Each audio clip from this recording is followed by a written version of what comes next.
ఓం గురు జయ జయ గురు ఓం గురు జయ జయ గురు ఓం గురు జయ జయ గురు ఓం గురు జయ జయ గురు ఓం గురు జయ జయ గురు ఓం గురు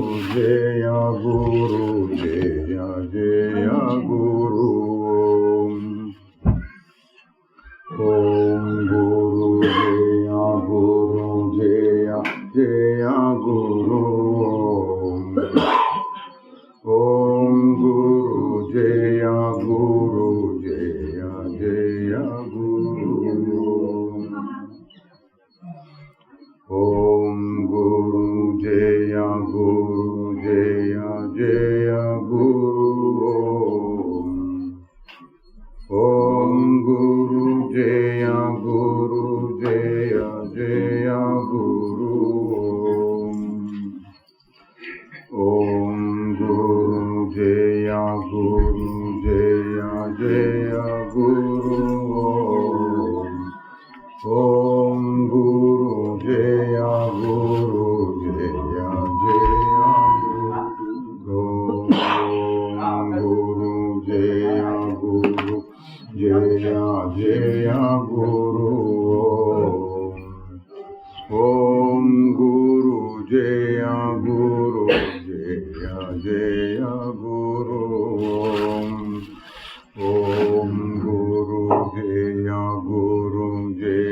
జయ గురు ఓం గురు జయ జయ గురు ఓం గురు ఓం గురు జయ జయ గురు ఓం గురు జయ జయ గురు ఓం గురు జయ జయ గురు ఓం గురు జయ జయ గురు ఓం గురు జయ జయ గురు ఓం గురు జయ జయ గురు ఓం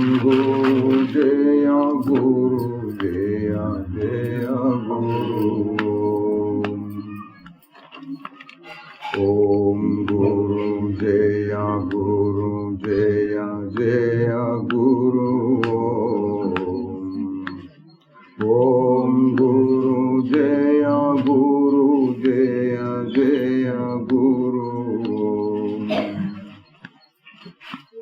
ఓం గురు జయ జయ గురు ఓం గురు జయ జయ గురు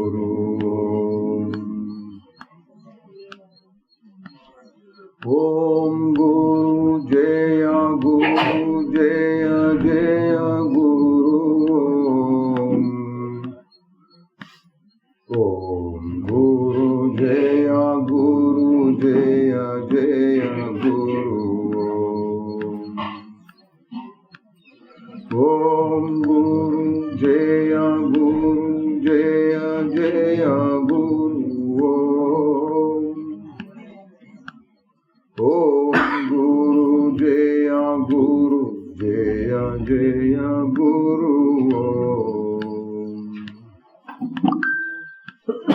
ఓం గురు జయ జయ గురు ఓం గురు జయ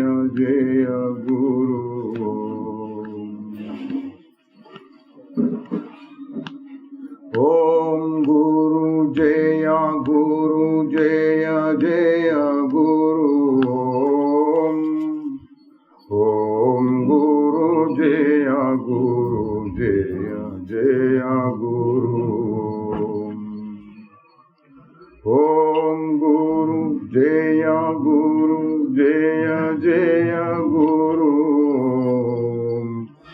ఓం గురు జయ గురు జయ జయ గురు ఓం గురు జయ గురు జయ జయ గురు ఓం గురు జయ గురు జయ జయ గురు ఓం గురు జయ గురు జయ జయ గురు ఓం గురు జయ గురు జయ జయ గురు ఓం గురు జయ గురు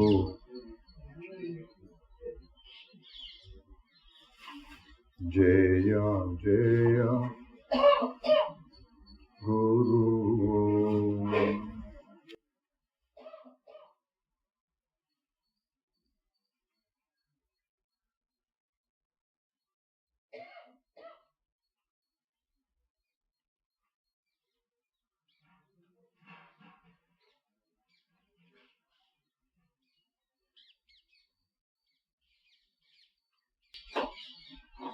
అద్భుత జగతి నాటకం బంధు నీవు ఈశ్వరుడవై మము భ్రమింపనేలా గురుడవై వచ్చి బంధాలు కోయరాదే రమ్ము గురువరా నన్నింక రక్షసేయ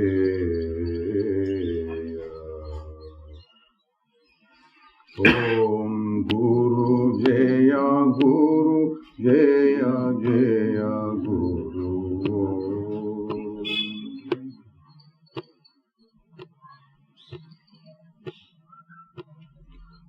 ఆత్మవిజ్ఞానమతి కోమలాంకురము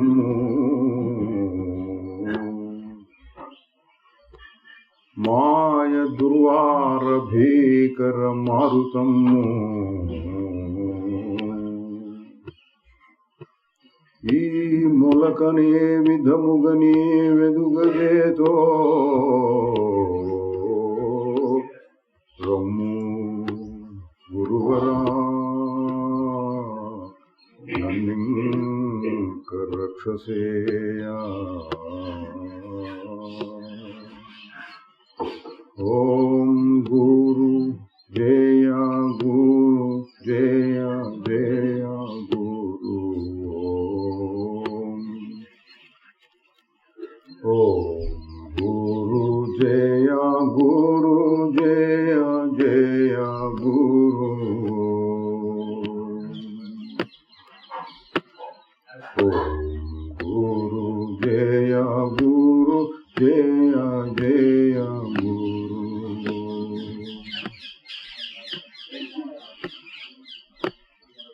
నిన్ను ప్రార్థింప సమకట్టు నిమిషమందే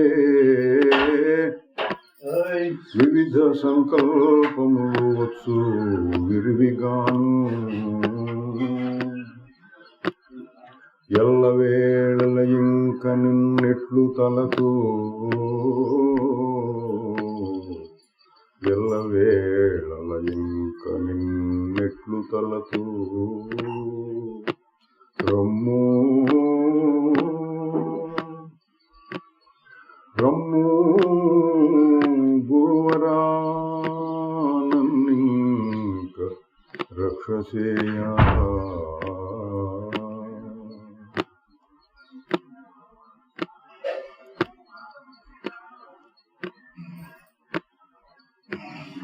మాయ మరులు గొల్పి పరము మరవజేయ తేప తేపకు నిన్ను చింతించుటెట్లు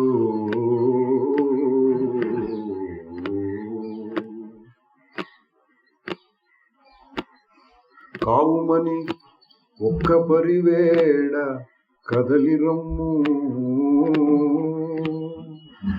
కావుమని ఒక పరివేళ కదలిరమ్ము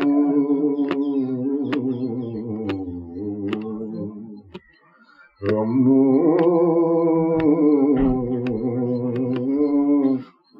గురువరా రక్షసేయ.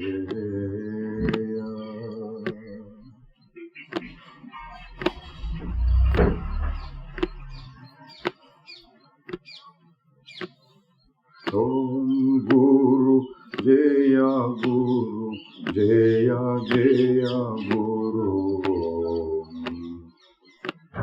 ఓం గురు జయ గురు జయ జయ గురు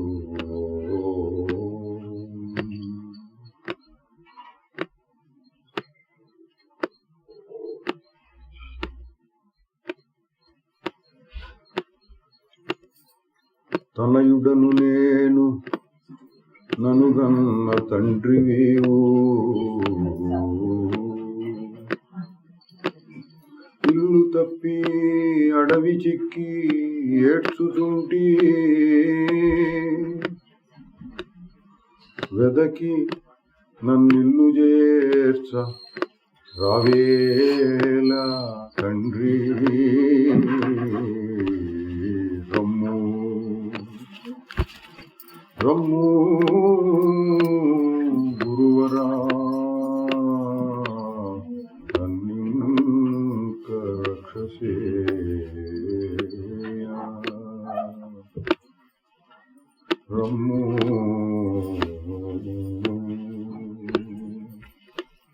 రమ్ము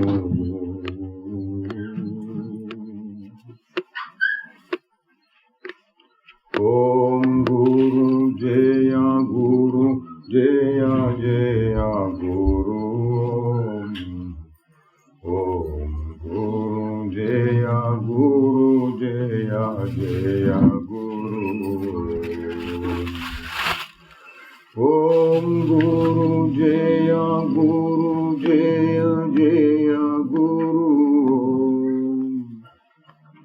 ఓం గురు జయ గురు జయ జయ గురు ఓం గురు జయ గురు జయ జయ గురు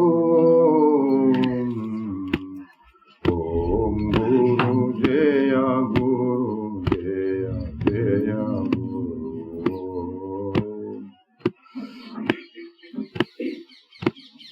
ఓం గురు జయ గురు జయ జయ గురు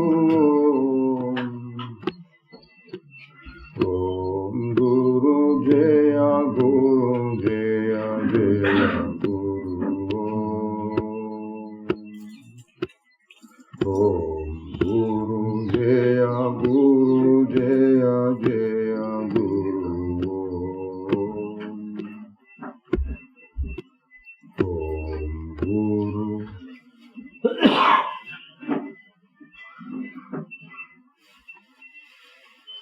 జయ గురు జయ జయ గురు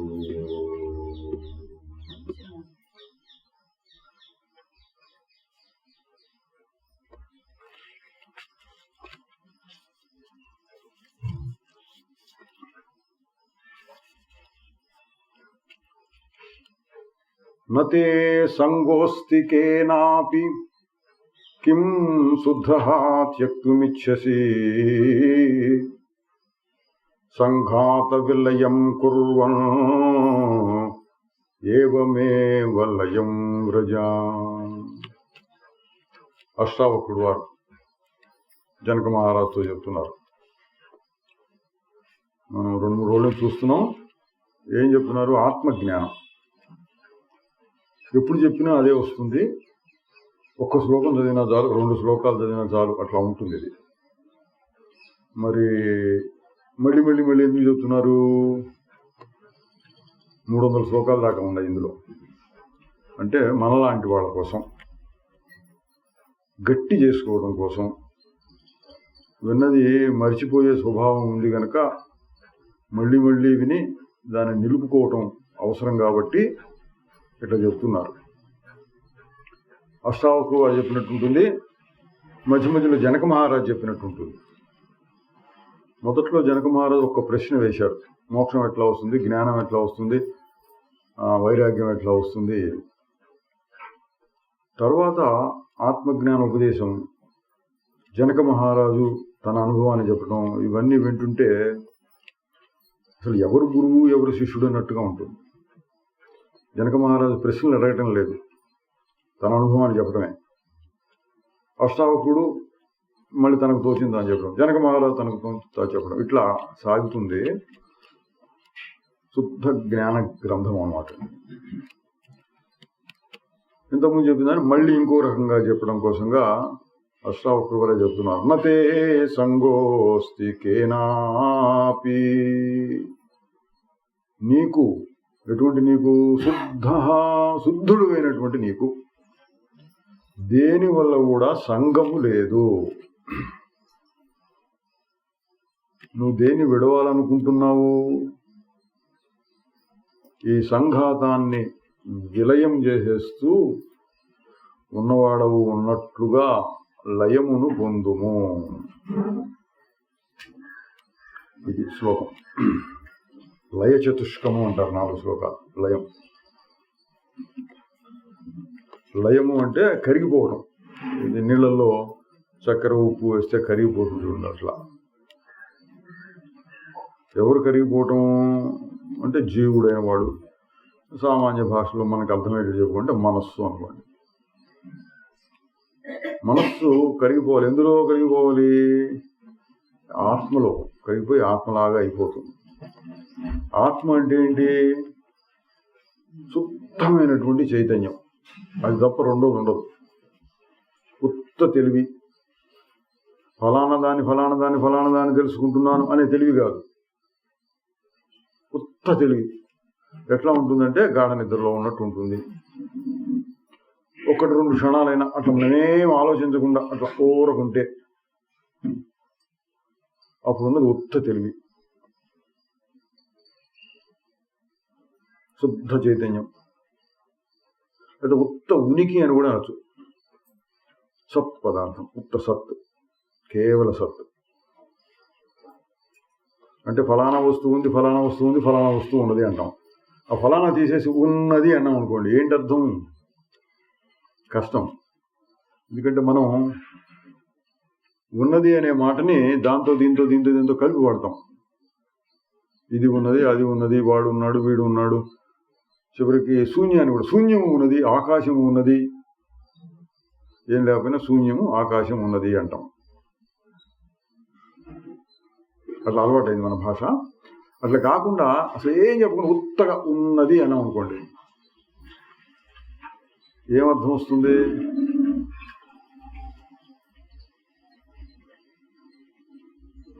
ఏం చెప్పడానికి ఏం లేదు, ఏం చెప్పలేరు. ఏమీ చెప్పలేనప్పుడు మనస్సు ఎటువంటి స్థితిలో ఉంటుందో అది అసలైన ఉన్నది, ఉనికి, ఉత్త ఉనికి.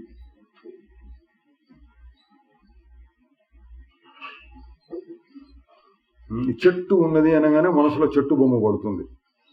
చెట్టు యొక్క ఉనికి అనుకోండి, చెట్టు ఉన్నది. తర్వాత గోడ ఉన్నది, గోడ యొక్క బొమ్మ పడుతుంది. ఏలా ఉత్త ఉన్నది అంటే ఏ బొమ్మ పడదు. ఏ బొమ్మ లేకుండా, ఏ విధమైన హెచ్చుతగ్గులు చలనం లేకుండా ఉంటే మనసు ఎట్లా ఉంటుంది? అది శుద్ధమైన ఉనికి. దాని శుద్ధ చైతన్యం, ఉత్త తెలివి అని కూడా అనొచ్చు. ఎందుకనంటే ఏమీ లేని స్థితి ఒక రకంగా ఉంటుంది. ఆ రకంగా ఉన్న స్థితిని తెలుసుకునేది శుద్ధ చైతన్యం.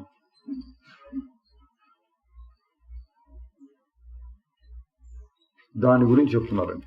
దాని గురించి ముందు అధ్యాయంలో వచ్చింది, ఇంకొంచెం పొడిగింపు. నతే సంగోస్తి కేనాపి, నీకు సంఘం లేదు. మాట కూడా ఇంతకుముందు వచ్చిందే, నీకు సంగము లేదు. దాన్ని మళ్ళీ వివరిస్తున్నారు. నతే సంగోస్తి, నీకు దేనితోనూ కేనాపి దేనితోనూ సంగము లేదు. ఎందువలన? నువ్వు శుద్ధ స్వరూపుడివే. ఉదాహరణ చెప్పాలంటే అద్దం తీసుకోండి. అద్దంలో ఏవో బొమ్మలు పడుతున్నాయి, ఎదురుకుండా చాలా మంది ఉంటే పెద్ద పెద్ద అద్దాలు ఉన్నాయనుకోండి, కొన్ని చోట్ల పెడుతూ ఉంటారు. హోటళ్లలో, కూల్ డ్రింక్ షాపుల్లో అట్లా కనపడుతుంటాయి. పెద్ద అద్దాలు పెడితే చాలా మంది అందులో కనపడుతున్నారు.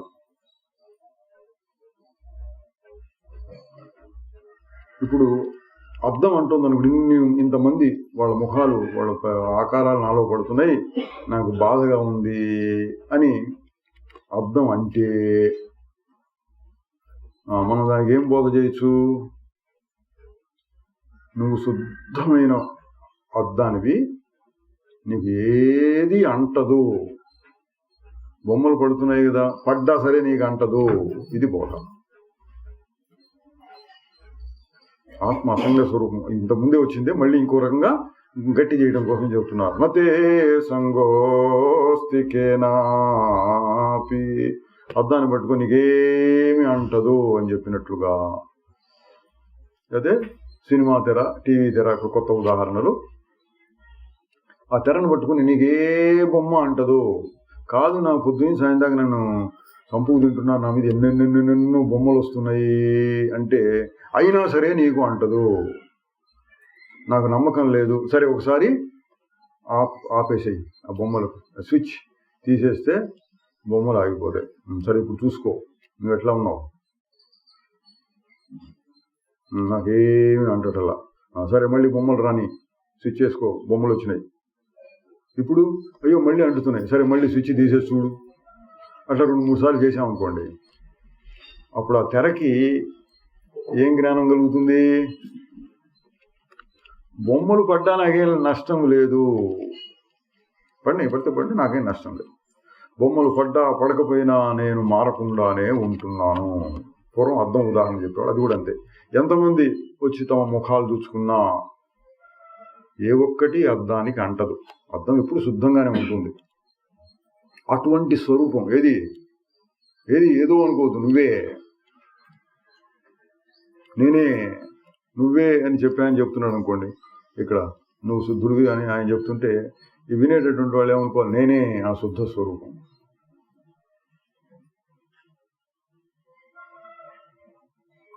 నేను శుద్ధ స్వరూపం. ఒక్కసారి ఆగి చూడు, ఏం లేదు అక్కడ. అది శుద్ధ స్వరూపం. దానికి మళ్ళీ ఏదో అంటున్నాయి. ఇప్పుడు నేను మాట్లాడుతున్నాను, ఈ మాటలు నా మనసులో వస్తున్నాయి అంటే కూడా లోపల శుద్ధ స్వరూపమైన తెలివికి ఏదో అంటుతున్నట్టు కనపడుతోంది. మీరు వింటున్నారు, ఈ వినే మాటలు మీకు అంటుతున్నట్లు అనిపిస్తోంది. మాటలు, శబ్దాలు, అర్థం వినపడుతోంది.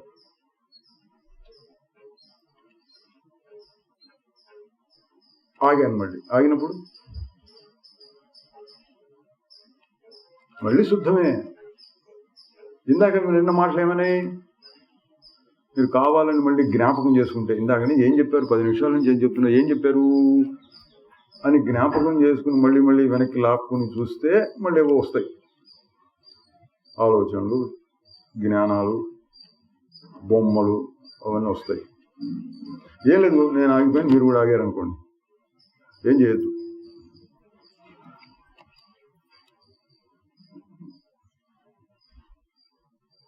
ఇప్పుడు ఎట్లా ఉంటుంది? మళ్ళీ శుద్ధం. మరి ఇందాక నుంచి వచ్చినాయి పోయినాయి కదా అంటే, అద్దంలో కూడా ఎన్నో బొమ్మలు పడలా, అంత మాత్రం చేత అద్దం మలినమైందా? సినిమా తెర మీద ఎన్నో బొమ్మలు పడలా, తెర మారిపోయిందా? అట్లా నువ్వు అద్దంలాగా ఉన్నావు, తెరలాగా ఉన్నావు. నిజంగానండి ఈ ఉదాహరణ నాకు సరిపోతుందా? నిజంగా అట్లాగే ఉన్నానా? మళ్ళీ చూసుకో ఒకసారి.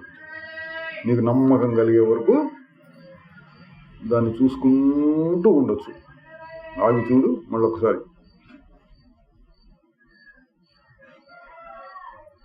మనం చెప్పుకున్నాం 5 నిమిషాలకు ఒకసారి, 5 సెకండ్లు కొద్దిగా చాలు.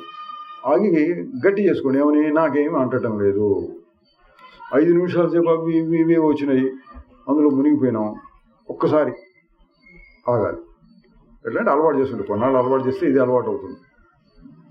ఒక్కసారి ఆగి చూసి ఈ 5 నిమిషాల సేపు వచ్చింది నాకేమీ అంటలేదు, ఈ 5 నిమిషాలకు ఒకసారి అది కూడా గుర్తున్నట్లేదు, మర్చిపోతుంది. సరే రోజు మొత్తం మీద అనుకోండి, పడుకోబోయేటప్పుడు ఒక్కసారి ఏమేమి ఉన్నాయి ఏవో కొన్ని గుర్తొస్తాయి, అవి ఏవి నాకు అంటలేదు. ఎందుకని? ఇప్పుడు ఆగి చూడు, మళ్ళీ శుద్ధంగానే ఉన్నాను. ఇదండి నేను చెప్పేది. కిం శుద్ధ, శుద్ధుడు అయినటువంటి నీవు దేన్ని విడవాలనుకుంటున్నావు ఇప్పుడు చెప్పండి అంటున్నాడు. నతే సంగోస్తి కేనాపి, దేనితోనూ నీకు సంఘము లేదు. ఇది జ్ఞానం అండి. ఇది నీకు సంఘం ఉన్నది ఒప్పుకుంటాం మనం, నాకు దీని మీద సంఘం ఉన్నట్టుంది. సంఘాన్ని వదిలించుకో, సరే కొన్నింటిని వదిలించుకోగలిగిన ఉంటాయి, కొన్ని వదిలించుకోలేని ఉంటాయి. సంఘం బాగా ఎక్కువ ఉంది, ఏం కావాలి, నువ్వు సర్వసంగ పరిత్యాగి అని అంటూ ఉంటారు ఎవరు?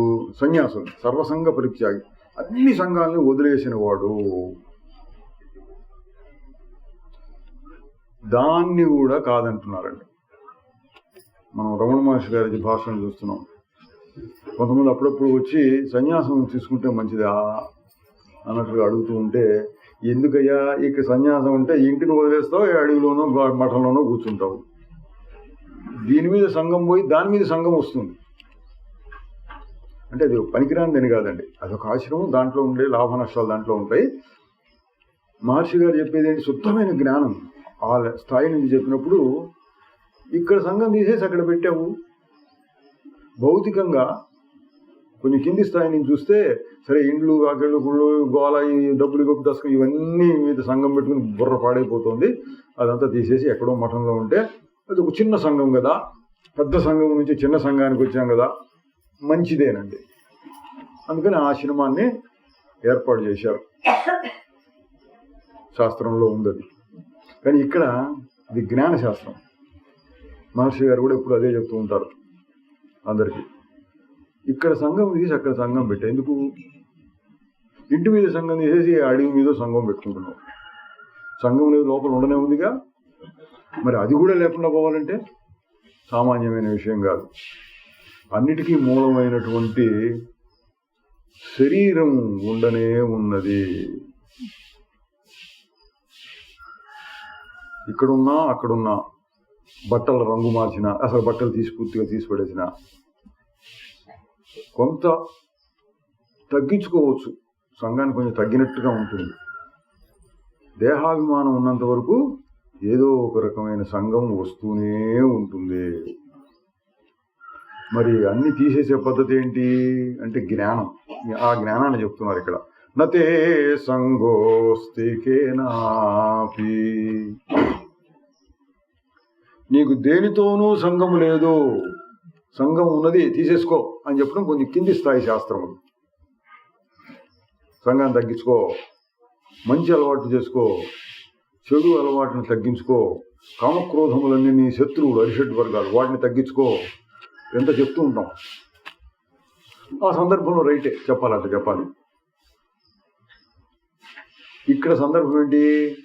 జ్ఞానం కలిగిన వాడికి చెప్పే పద్ధతి. జ్ఞానం అంటే నేను శుద్ధ చైతన్యము అనేటువంటి జ్ఞానాన్ని ఒక్కసారైనా సరే అనుభవంలో కలిగితే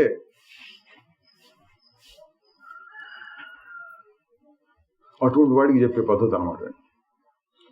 నీ స్వరూపం ఏంటి? శుద్ధ స్వరూపం. నువ్వు నీకేమైనా అంటుతుందా? కాదండి అంటిందండి. ఏమంటుంది? 5 నిమిషాల సేపు నేను అవి ఇవి చేశానండి, వంటగదిలో కూర్చుంటే చేతికి నిప్పు అంటింది, చెయ్యి కాలింది, అదంతా అంటనట్టా అన్నారు అనుకోండి.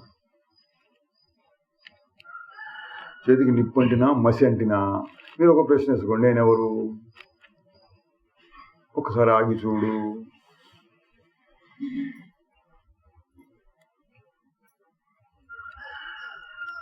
ఆగిపోయిన స్వరూపానికి నిప్పు అంటిందా మసి అంటిందా? ఏమంటదా? తర్వాత ఏదో వ్యవహారం వచ్చింది, ఆ వ్యవహారం కింద మీద పడ్డాం, తగాదాలు పడ్డాం, అది ఇది అయింది, 10 నిమిషాల సేపు గోల అయింది అనుకోండి, మనసంతా అల్లకల్లోలంగా ఉంది, బాధగా ఉంది. అది అయిన తర్వాత ఒకసారి ఇది గుర్తొచ్చింది, నేనెవరు అని. ఎట్లా గుర్తొస్తుందని అంటే అలవాటు చేయాలి దాన్ని. మధ్యలో నేనెవరు అని మనం అలవాటు చేసుకుంటుంటే 5 నిమిషాలకు ఒకసారి ఆగి చూడు అన్నాం. అట్లా నేనెవరు అనేదాన్ని మధ్యలో గుర్తు తెచ్చుకోవడం అలవాటు చేసుకొని ఉంటే మీరు గందరగోళ పడ్డారు. 10 నిమిషాలు, అర్ధగంట సేపు, గంట సేపు మన వాళ్ళే ఎవరో వచ్చారు, వాళ్ళకి మనకు తగాదలేనాయి, అంతా అయిన తర్వాత అట్లా కూర్చుంటే కూడా అవే ఆలోచనలు వస్తున్నాయి. ఉన్నట్టుండి ఒకసారిగా నేనెవరు అనే ఆలోచన వచ్చింది. ఎందుకు ఇంతకుముందు అలవాటు చేసి ఉంటే నేనెవరు అని ఆలోచన చూస్తున్నాను. మళ్ళీ ఆగి చూడు. అప్పుడు ఏమవుతుంది? నతే సంగోస్తి కేనాపి, నీకు దేనితోనూ సంగము లేదు. మరి ఇందాక నేను అర్ధగంట గంట సేపు చాలా బాధపడ్డానండి, వ్యవహారాలు మాట్లాడుకున్నాం, మనస్సంతా కల్మషం అయిపోయింది, అల్లకల్లోలం అయిపోయింది. ఇప్పుడు ఏమంట, అయినా సరే ఆగి చూడు. అద్దానికి మసిబూసుకున్న మొహం అద్దం ముందు నిలబడింది, అద్దానికి ఏం లోపం లేదు. మంచి వేషాలు వేసుకుని రంగులుగా శ్రీకృష్ణ పరమాత్మ యొక్క వేషం ధరించిన వాడు నా వేషం బాగా ఉందా అని చూసుకోవడం కోసం అద్దం ముందు నిలబడ్డాడు. అయినా అద్దానికి వచ్చిన గొప్పతనం లేదు. ఏమంటలే నాకు, అది అంటలా ఇది అంటలా. అట్లా మీరు మహాబాధను అనుభవించారు. కాసేపు అనుభవిస్తుండగా సడన్గా ఒక్కసారి గుర్తొచ్చింది, నేనెవరు.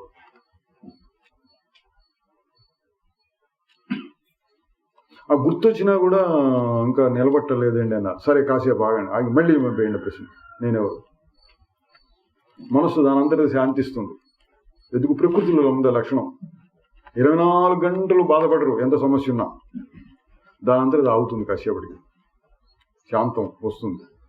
అప్పుడు ప్రశ్న ఏంటి మళ్ళీ, నేనెవరు. శాంతమే నా స్వరూపం. ఆగిపోయింది, శాంతమే నా స్వరూపం. మనం చేయవలసిన అభ్యాసం ఇది. జ్ఞానం ఏం చెబుతుంది? అసలు నీకు సంగము లేదు. జ్ఞానం అంటే తెలుసుకోవటమే. నువ్వు చేయాల్సింది ఏం లేదు. నువ్వు నిజంగా సంగం లేనివాడు, అద్దం లాంటి వాడివి.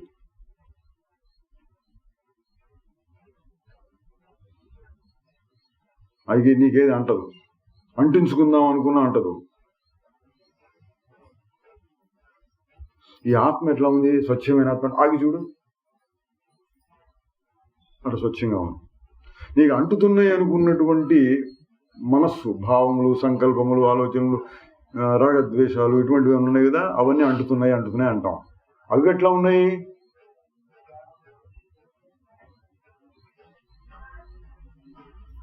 అంటేటువంటి అంటుతున్నాయి అనుకునేటటువంటి అవి ఎట్లా ఉన్నాయి?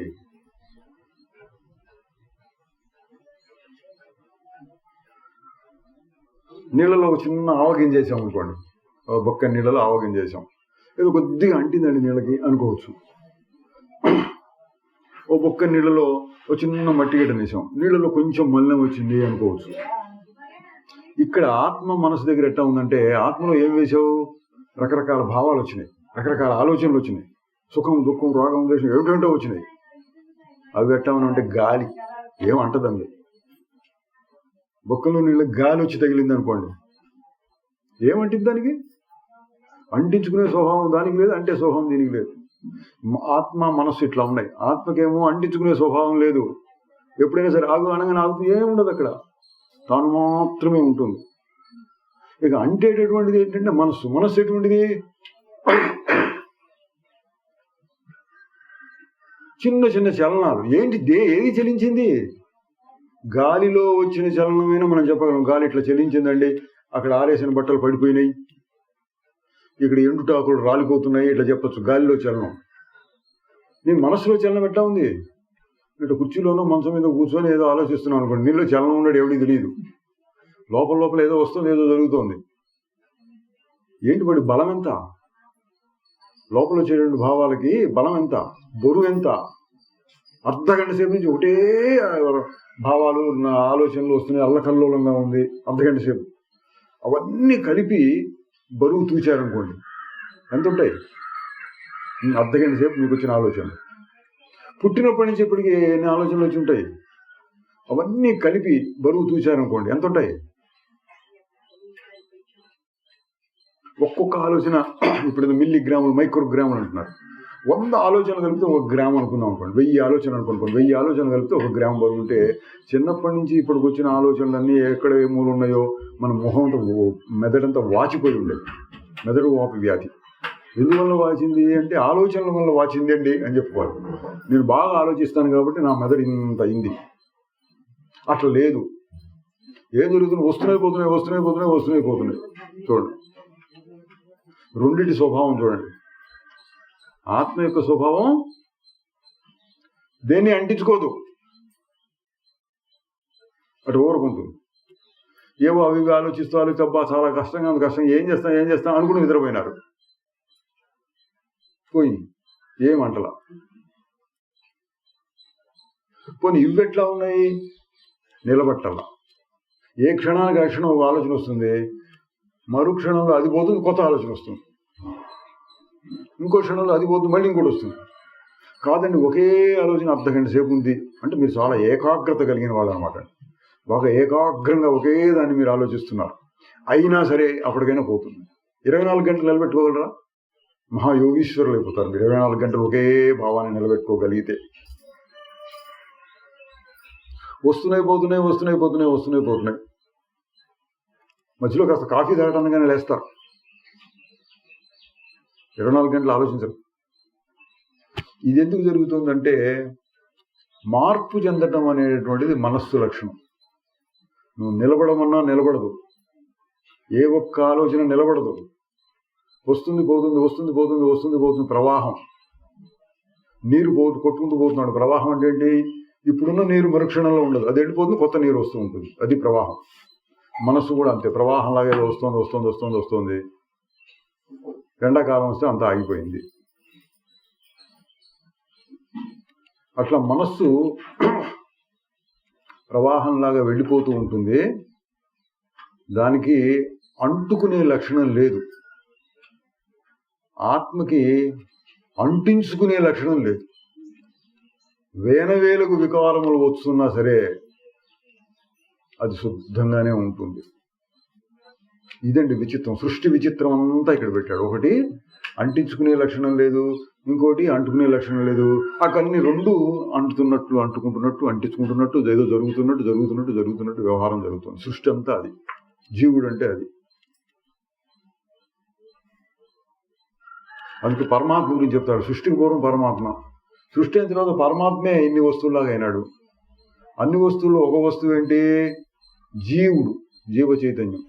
ఆ జీవుడిలో కూడా పరమాత్మ చైతన్యమే ప్రకాశించి జీవుడిలాగా అయింది.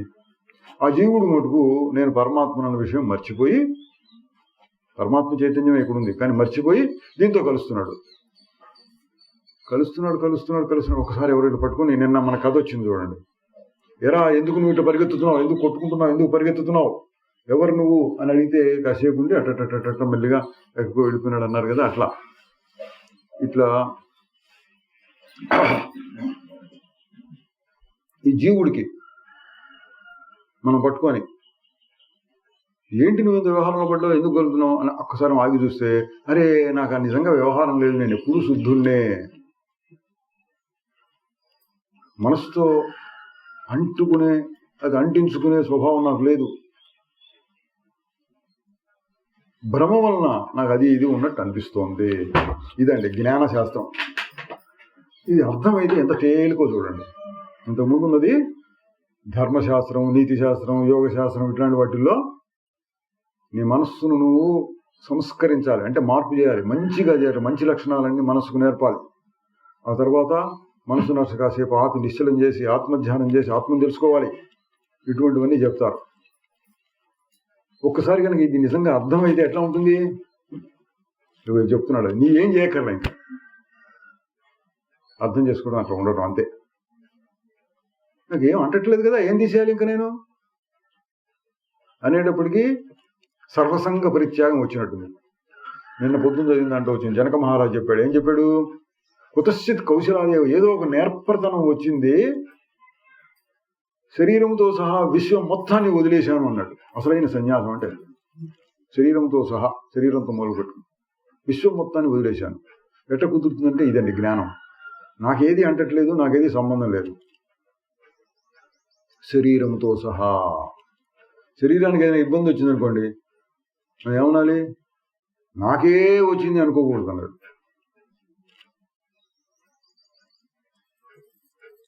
మనసులో ఏదైతే ఇబ్బంది వస్తే నాకే వచ్చింది అనుకోకూడదు. నేను ఎప్పుడూ నిశ్చల స్వభావం అన్న విషయాన్ని మీరు గట్టిగా పట్టుకోవడం అంటే నమ్మకం కలగాలి. చెప్పిన మాటలో ఈ మాట బాగా గట్టిగా నమ్మకం కలిగింది అనుకోండి, ఇంకా ఏం చేయాలి తర్వాత మీరు?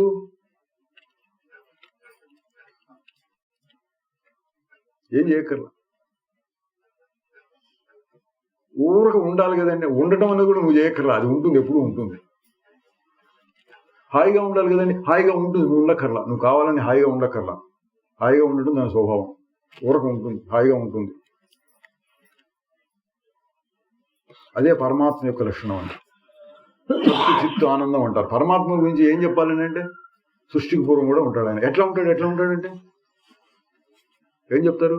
దేవుని గురించి చెప్పమంటే ఏం చెప్పడానికి వీల్లేదండి. ఆయన వాక్కులతో చెప్పడానికి వీల్లేదు, మనసుతో ఊహించడానికి వీల్లేదు.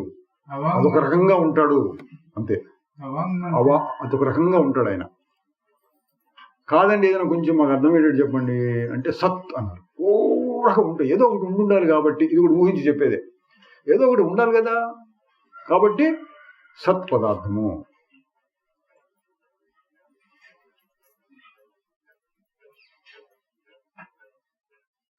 ఇంకొంచెం చెప్పండి అంటే ఇంకొక మాట ఏదైనా చెప్పండి. ఒక్కటి మాకు తృప్తి లేదు అన్న వాళ్ళ కోసం చిత్ అని చెప్తారు. సత్తు చిత్తు. చిత్ అంటే తెలుసుకునే లక్షణం. పరమాత్మ ఇదంతా చేస్తున్నాడు, ప్రపంచం అంతా సృష్టి చేస్తున్నాడు. ఆ పరమాత్మ సృష్టిలో ఉన్నటువంటి మనకు కూడా తెలుసుకునే లక్షణం ఉంది కాబట్టి, ఆ పరమాత్మలోనే అసలు తెలివైన ఒక లక్షణం కూడా ఉండాలి కాబట్టి ఆయన చిత్. ఇది కూడా ఊహించి చెప్పడమే. గట్టిగా చెప్పండి అంటే ఏం చెప్పలేం. మరి ఇంత చేస్తున్నాడు, ఆయన ఎప్పుడు బాధపడుతూ ఉంటాడు కాదు కదా, ఆయన హాయిగా ఉండాలి. ఎంత చేసినా ఆయనకి ఏమంటదు, హాయిగా ఉండాలి కాబట్టి ఆనందము. సత్తు చిత్తు ఆనందం. ఇంకొకటి చెప్పండి అంటే ఒక్కొక్క క్రమక్రమం కూడా చెప్తూ ఉంటారు. అనంతము అన్నాడు. అంతటా ఉన్నాడు. సృష్టి మనకు కనపడుతుంది కాబట్టి అంతటా ఉన్నాడు, అనంతంగా ఉన్నాడు. సృష్టి లేకపోతే ఇక అంతమేమిటి అనంతమేంటి ఏం లేదు, చెప్పడానికి వీల్లేదు. అటువంటి మాటల్లో ఒక మాట ఏంటంటే అసంగం. పరమాత్మ గురించి చెప్పాలంటే మరి పరమాత్మ అట్లా ఉంటాడు ఇట్లా ఉంటాడు మనకి ఎట్లా తెలుస్తుంది అంటే రహస్యం అండి. అతి రహస్యం ఏంటి? రోజు చెప్పుకునేదే. మిమ్మల్ని మీరు తెలుసుకుంటే పరమాత్మను తెలుసుకున్నట్టు. ఎందుకు? పరమాత్మ అంతటా ఉంటాడు అన్నాం కాబట్టి, సృష్టి మొత్తంలో పరమాత్మ ఉంటాడు కాబట్టి, పరమాత్మ లక్షణాన్ని తెలుసుకోవడం కోసం నిన్ను నువ్వు తెలుసుకుంటే చాలు. మనం ఏం చెప్తుంటామండి, అన్నం వండుతున్నప్పుడు ఒక్క మెతుకుని పరీక్షిస్తే చాలు. అన్నం ఉడికిందా లేదా ఒక మెతుకుని తీసేటం నొక్కి చూస్తే తెలుస్తుంది. అట్లా సృష్టిలో పరమాత్మ ఎట్లా ఉన్నాడంటే అన్ని చోట్లకి వెళ్ళి మనం ఏదో ఎక్స్రేలు సిటీ స్కాన్లు వస్తున్నాయి, ఇట్లా అటవన్నీ చేసి పరమాత్మను కనుక్కుంటాను అంటే కనబడేది కాదు. అంతటా ఉంది పరమాత్మ. తెలుసుకో. ఎట తెలుసుకోవాలి? అన్నిటికంటే తేలికైన మార్గం ఏంటంటే నీలో నువ్వు తెలుసుకోవడమే, నీ స్వరూపాన్ని తెలుసుకోవడం. అన్నిటికంటే పరమాత్మకు దగ్గరగా ఏది ఉంటుందంటే పరమాత్మకున్న లక్షణం లాంటి దగ్గర లక్షణం మనస్సుకు ఉందండి. సృష్టిలో అన్నిటికంటే రాయిలో అంత ఉండదు, ఊరికే జడంగా ఉంటుంది. జంతువులు వాళ్ళలో కూడా ఉంటుంది చైతన్యం, కానీ మనిషిలో బాగా అభివృద్ధి చెందిన అంత ఉండదు. మనుషుల్లో కూడా వైరాగ్యం ముముక్షత్వం అన్నారు, అటువంటి లక్షణాలు ఉన్న వాళ్ళలో ఇంకా బాగా ఉంటుంది. అంటే చలనం ఎంత తక్కువగా ఉంటే పరమాత్మ ఎక్కువ గట్టిగా కనపడుతూ ఉంటుంది. పరమాత్మ ఉంటాడు కానీ గట్టిగా కనపడటం కోసం. సూర్యుడు ఎక్కడున్నాడు? ఆకాశంలో ఉన్నాడు. ఇప్పుడు ఉన్నాడు. ఎట్లా తెలుసు? ఇక్కడ వెలుతురు వస్తుంది కాబట్టి. మరి సూర్యుడు దూరి మన ఇంట్లో దూరుతున్నాడు, కిటికీలోంచి కాదు. ఎట్లా కనపడుతున్నాడు? ప్రతిబింబాలు. అది ఆ బిల్డింగ్ మీద వెలుతురు పడుతుంది, ఈ బిల్డింగ్ మీద వెలుతురు పడుతుంది, ఆ చెట్టు మీద వెలుతురు పడుతుంది, ఆ ప్రతిఫలించి మా అంతా అన్ని చోట్ల నుంచి వచ్చి మన ఇంట్లోకి కూడా వస్తుంది ప్రతిబింబాలు. సూర్యుడు యొక్క ప్రతిబింబాలు అన్నమాట. దేని మీద? చెట్టు మీద పడ్డది, గోడల మీద పడ్డది, నీళ్ళు ఏమైనా ఉంటే చెరువులు లాంటి చెరువుల్లోంచి పడ్డది. ఈ ప్రకాశం అంతా కలిసి మనకు కనపడుతోంది, ఇక్కడ ఇంట్లోకి వస్తుంది. ప్రతిబింబాలు, రిఫ్లెక్షన్స్. అసలైన సూర్యుడు అక్కడ ఉంటాడు. అట్లా ఇక్కడ సృష్టిలో అన్ని పదార్థాల కంటే ప్రతిబింబాలు ఎక్కడెక్కడ పడుతున్నాయి, దాని మీద పడుతుంది. సూర్యప్రకాశం నల్లటి వస్తువు నుంచి కూడా కొంత కాంతి మనకు వస్తుంది దాని మీద పడి. అన్నిటిలోకి ఏది బాగా ప్రతిఫలింపు చేస్తుందండి మనకు తెలిసింది దాంట్లో. సృష్టిలో మనకు తెలిసింది అద్దం కూడా భూమిలోంచి వచ్చిందే. భూమిలోంచి ఏదో మట్టి, ఏదో రకమైన మట్టిని తీసుకొచ్చి కాల్చి ఏదో చేస్తారట. దానికి వెనకాల ఏదో కోటింగ్ వేస్తారు, ఏదో రకంగా అద్దం తయారు చేశారు అనుకోండి. అద్దం తక్కిన అన్ని పదార్థాల కంటే, భూమి మీద ఉన్న అన్ని పదార్థాల కంటే, భూమిలోంచే వచ్చినప్పటికీ భూమిలో ఉన్న అన్ని పదార్థాల కంటే ఇది బాగా స్వచ్ఛమైనది. ఆ సూర్యుడి ప్రతిబింబాన్ని బాగా స్పష్టంగా ప్రతిఫలింపజేస్తుంది. అప్పుడు ఒక పెద్ద అద్దం పెడితే ఆ అద్దం నుంచి సూర్యుడు కనుక మన గదిలోకి వచ్చేటట్టుగా చేస్తే అప్పుడు మంచి ప్రకాశం వస్తుంది బాగా. మరి సూర్యుడు ఎంత కాకపోయినా తక్కిన అన్ని పదార్థాల కంటే అద్దం ఎక్కువగా ప్రతిఫలిస్తుంది. ఇంకా నున్నగా కలిసిన కుండలు ఉంటాయి అనుకోండి, నున్నగా ఉంటుంది. పూర్వం కుండలు అని చెప్పాడు, ఇప్పుడు ఏదో నున్నటి పదార్థాలు ఏమైనా ఉంటే వాటి నుంచి వచ్చిన ప్రకాశం కళ్ళలో పడితే కళ్ళు జిగేలు ఉంటాయి.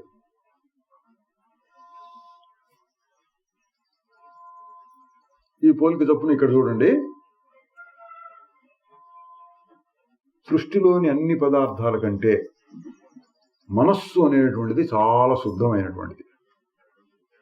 ఇంత ఉదాహరణలో భూమి మీద ఉన్న అన్ని వస్తువుల్లో కంటే అద్దం శుద్ధమైనది. ఏ సందర్భంలో?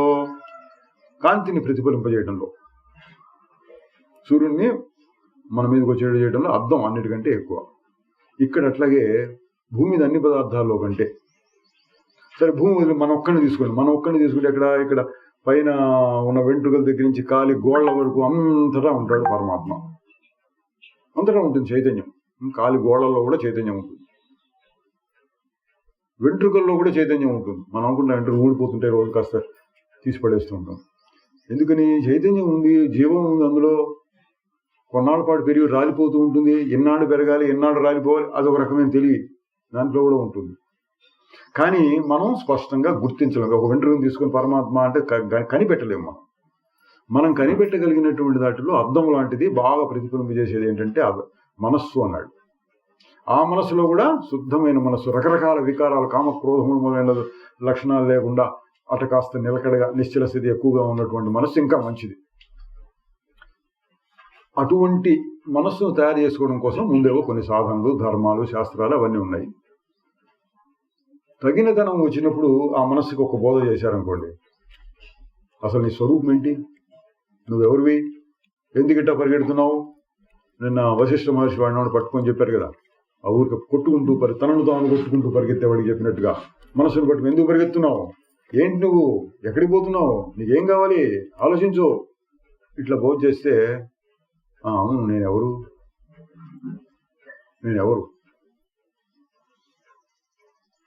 ఆగిపోయింది. ప్రశ్నకు సమాధానం దొరకో ఆగిపోయింది. నాకేం కావాలి, నేను ఎందుకు పరిగెత్తాలి అని ఇట్లా చూడటం మొదలు పెడితే అది ఏముంటుంది, తర్వాత నేనే ఆత్మను ఉంటుంది. ఆత్మ వచ్చి నేను ఆత్మని చెప్పదు. మనస్సే జ్ఞానం పొందిన తర్వాత ఆ స్థితిని పొంది నాకు ఆత్మానుభవం అయింది, నేనే ఆత్మను అంటుంది.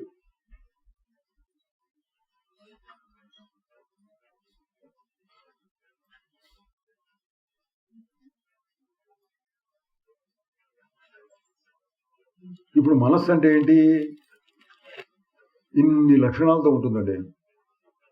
అతి వికారం, మహాచండాలంగా ఉండి దుర్మార్గంతో నిండిపోయి ఎన్నెన్నో సుఖదుఖాలు పడుతూ, తాను సుఖదుఖాలు పడుతూ ఇతరులను కూడా దుఃఖపెడుతూ ఉండేటటువంటి స్వభావం ఉన్నటువంటి మనస్సు దగ్గర నుంచి అట్ట క్రమంగా వచ్చి ఎక్కడ ఉంటుంది, అటు శుద్ధమై, అంటే చలనములు బాగా తక్కువగా ఉండి, కోరికలు కోపతాపాలు ఇటువంటి బాగా తక్కువగా ఉండి, చివరికి నేను శుద్ధ చైతన్యాన్ని, సచ్చిత్ ఆనంద స్వరూపుణ్ణి, నాకేది అంటటం లేదు అనే స్థితికి రావాలి. అదే మనస్సు. వస్తుందా అంటే వస్తుంది. ఎందుకని? దానికి ఆ లక్షణం ఉంది, సహజంగా ఉంది. ఏంటి సహజంగా ఉండే లక్షణం మనసు కంటే? మనసు కూడా ఆత్మ నుంచి పుట్టిందే. ఇందా చెప్పిన పరమాత్మ అన్నింటా ఉంటాడని.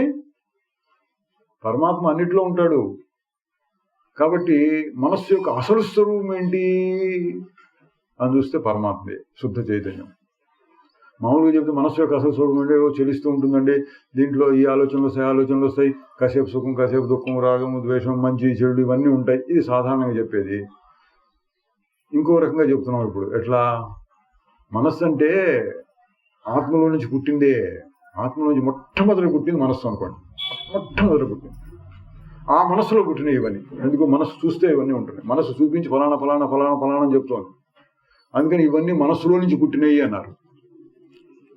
చిత్త ఆకాశం. చిత్తాకాశానికి ముందే ఉంది, ఆలోచనలు కూడా ఆగిపోయి అటు కాసేపు ఆగితే ఉత్త చైతన్యం ఉంటుంది. చిదాకాశం అన్న చిత్ ఆకాశం. చిత్త అంటే మనస్సు ఆకాశం, తెలివి ఆకాశం.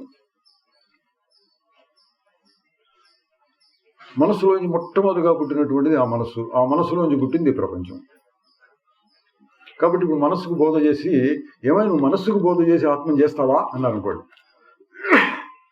మామూలుగా చెప్పింది మనసు ఎప్పుడు మారిపోతుంటుంది, దాని స్వభావం మారుతూ ఉంటాం, రాగద్వేషాలు, సుఖదుఖాలు, ఇది మనస్సు యొక్క ధర్మం. ఇది సాధారణంగా మనం చెప్తూ ఉంటాం. మనం కూడా చెప్తుంటానండి అప్పుడప్పుడు సందర్భాన్ని బట్టి. ఆత్మజ్ఞానం కలిగిన సందర్భంలో చెప్పే మాట ఏంటంటే,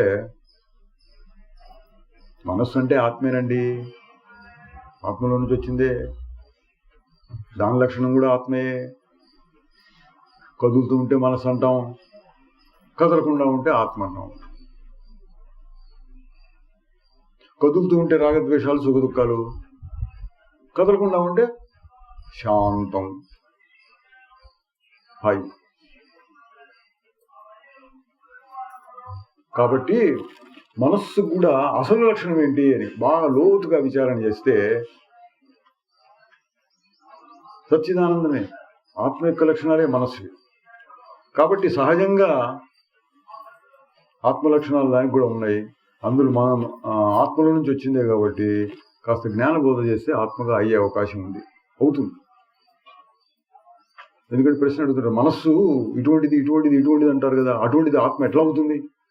ఈ మనిషి ఇట్లాంటి వాడు ఇంత చండాలుడు కదా, వాడు దేవుడు ఎట్లా అవుతాడు? ఇట్లాంటి ప్రశ్నలు వేస్తుంటారు. కానీ జ్ఞానశాస్త్రం ఏం చెప్తుంది? మనిషే దేవుడు. మనిషి మాత్రమే కాదండి, సర్వం కలిగిదం బ్రహ్మ, వాసుదేవ సర్వం. ఇది ప్రతి అణువు కూడా భగవంతుడే. ప్రతి అణువు భగవంతుడే అని మాట మాత్రంగా తెలుసుకుంటే కొంత లాభం, పూర్తిగా వృధా కాదు. పూర్తి లాభం ఎప్పుడంటే తనలో తాను ఆ పరమాత్మను దర్శిస్తే క్రమంగా అంతా పరమాత్మ అని కూడా తెలుస్తుంది. ఎందుకు? నాలో ఉన్నదే అంతటా ఉంది. ప్రపంచం మీద రాగద్వేషాలు ఉండవు, కోరికలు ఉండవు. అవి లేకపోతే కోపము, భయము, వీత, రాగ, భయ, క్రోధం అంటుంటాడు. రాగము, భయము, క్రోధం ఇట్లాంటివి ఉండవు. ఊరక ఉండటం, ఊరక అవి ఇవి చూస్తూ ఉండటం, ఏ కోరికలు లేకుండా వెళ్ళిపోతూ ఉంటుంది జీవితం. ఏది? శరీరం ఉన్నంతకాలం. వీడికి అంటుకోదు. నేను చేస్తున్నాను, నేను ఇది పొందుతున్నాను, నాకు ఇది కావాలి అని అనిపించకుండా ఉండటమే. ఆ లక్షణాన్ని ఏమన్నారు? అసంగము అన్నారు. సత్తుచిత్తు ఆనందం కొన్ని లక్షణాలు చెప్పాను కానీ ఇంకొక లక్షణం అసంగం. దేన్ని అంటించుకోకుండా ఉండటం. పైన బాధలు వస్తున్నాయి, అయినా నాకు అంటట్లేదు. ఇవాళ చాలా సంతోషకరమైన వార్త వచ్చింది, అయినా నాకు అంటటం లేదు. నేను ఇవాళ రోగంతో పడిపోయాను, అయినా నాకు అంటటం లేదు. ఇవాళ నాకు బాగా హుషారుగా 3 మైళ్ళు పరిగెత్తొచ్చాను, అయినా నాకు అంటటం లేదు. అది సంగము లేకుండా ఉండటం అంటే అది. శరీరం ఏం చేసినా సరే నాకు సంగం లేదు. ఇంకా గట్టిగా చెప్పారు అనుకోండి, శరీరం కూడా ఆత్మేగా. అది కూడా చెప్పారు, అంత ఆత్మలో నుంచి వచ్చింది, అంత పరమాత్మ నుంచి వచ్చింది, శరీరం కూడా ఆత్మే. ఇక అప్పుడు ఏం లేదు, ఇంకా శరీరం కూడా ఆత్మే, ఇది కూడా ఆత్మే, అది కూడా ఆత్మ, నీకు ఆలోచించడానికి ఏం లేదు. ప్రస్తుతం ఇట్లా అనుకుందాం, మనస్సు ఉన్నది, అటుపక్క పరమాత్మ ఉన్నది, ఇటుపక్క ప్రపంచం ఉన్నది, శరీరం కూడా, శరీరంతో సహా ప్రపంచం అంతా ఒకవైపు ఉంది, శరీరం ప్రపంచం అంతా కలిపి ఒకవైపు, శుద్ధమైన ఆత్మ ఒకవైపు, మధ్యలో ఏముంది మనస్సు చూపించేది, నేను ఫలానా ఇట్లా అట్లా అట్లా, వాడు వీడు, ఇది ఇది మంచి చెడు ఇదంతా చూపించేది మనస్సు. ఈ మనస్సుకు అక్కడి నుంచి ఇది సూర్యుని యొక్క సూర్యుడి యొక్క కాంతిని తీసుకొచ్చి మన భూమి మీద వెదజల్లేటట్టుగా అద్దం పెడితే సూర్యుడి యొక్క కాంతిని మనకు లోపలికి తీసుకొచ్చేటట్లుగా మనస్సు ఏం చేస్తుంది, పరమాత్మ యొక్క చైతన్యాన్ని ఉపయోగించుకుని ఈ ప్రపంచాన్ని అంతా చైతన్యంతో నింపుతోంది. ఫలానా వస్తువు తెలుసుకున్నాను అంటుంది. ఆ మనసు మధ్యలో ఉందన్నమాట అండి. పరమాత్మ యొక్క చైతన్యాన్ని ఉపయోగించుకుని ప్రపంచంలో చైతన్యాన్ని పెట్టి ప్రపంచము మంచి చెడు ఇవన్నీ తెలుస్తోంది. ఇప్పుడు దాన్ని కొంచెం బోధ చేస్తే అది తెలుసుకుంటే ఏముంటుంది, అటు కలిసిపోయింది. ఎలక్షన్లు వచ్చినప్పుడు ఏం జరుగుతుంటారండి, పార్టీలు మారుతూ ఉంటారు. ఈ పార్టీలో ఉన్నవాడు ఆ పార్టీలోకి, ఆ పార్టీలో ఉన్నవాడు ఈ పార్టీలోకి, వాడికి ఏదో ఈ పార్టీలో ఉంటే గెలుస్తామేమో అనిపిస్తే ఇటు పక్కకు వచ్చేస్తుంటాడు. అట్లా ఇక్కడ పార్టీ మారారండి. ఎవరు? మనస్సు. శరీరము ప్రపంచము ఒక సైడ్ ఉన్నాయి కదా, ఇప్పుడు దాకా దాంతో ఎక్కువ దోస్తిగా ఉంది. ఇప్పుడు ఆత్మ పార్టీలోకి వచ్చాం మనం. ఇప్పుడు ఎట్లా అనిపిస్తోందంటే, ఏంటి అసలు దాంతో ఎట్లా సంఘం కలిగింది నాకు ఇంతకాలం, నేను అసంగ స్వరూపుడు కదా, ఊరికి భ్రమపడ్డానంతే. అదే 2వ అధ్యాయంలో జనక మహారాజు అంటాడు, ఏతావంతమహంకాలం మోహేనైవ విడంబితః అన్నాడు.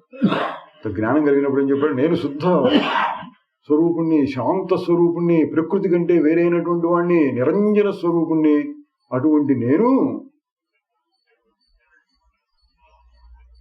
ఎంత మాయ, ఇంతకాలం దాంతో ఈ ప్రపంచంతో కలిసి ఇంత బాధపడ్డాను. ఇప్పుడు చూస్తే ఏం లేదు, దానికి అంటి స్వభావం లేదు, నాకు అంటించుకునే స్వభావం లేదు, నేను ఎందుకు ఇంతకాలం అట్లా మాయలో పడ్డాను అని ఆశ్చర్యపడ్డాడు. అదొక ఆశ్చర్యం అన్నమాట, ఇంతకాలం ఎట్లా మాయ కలిగింది.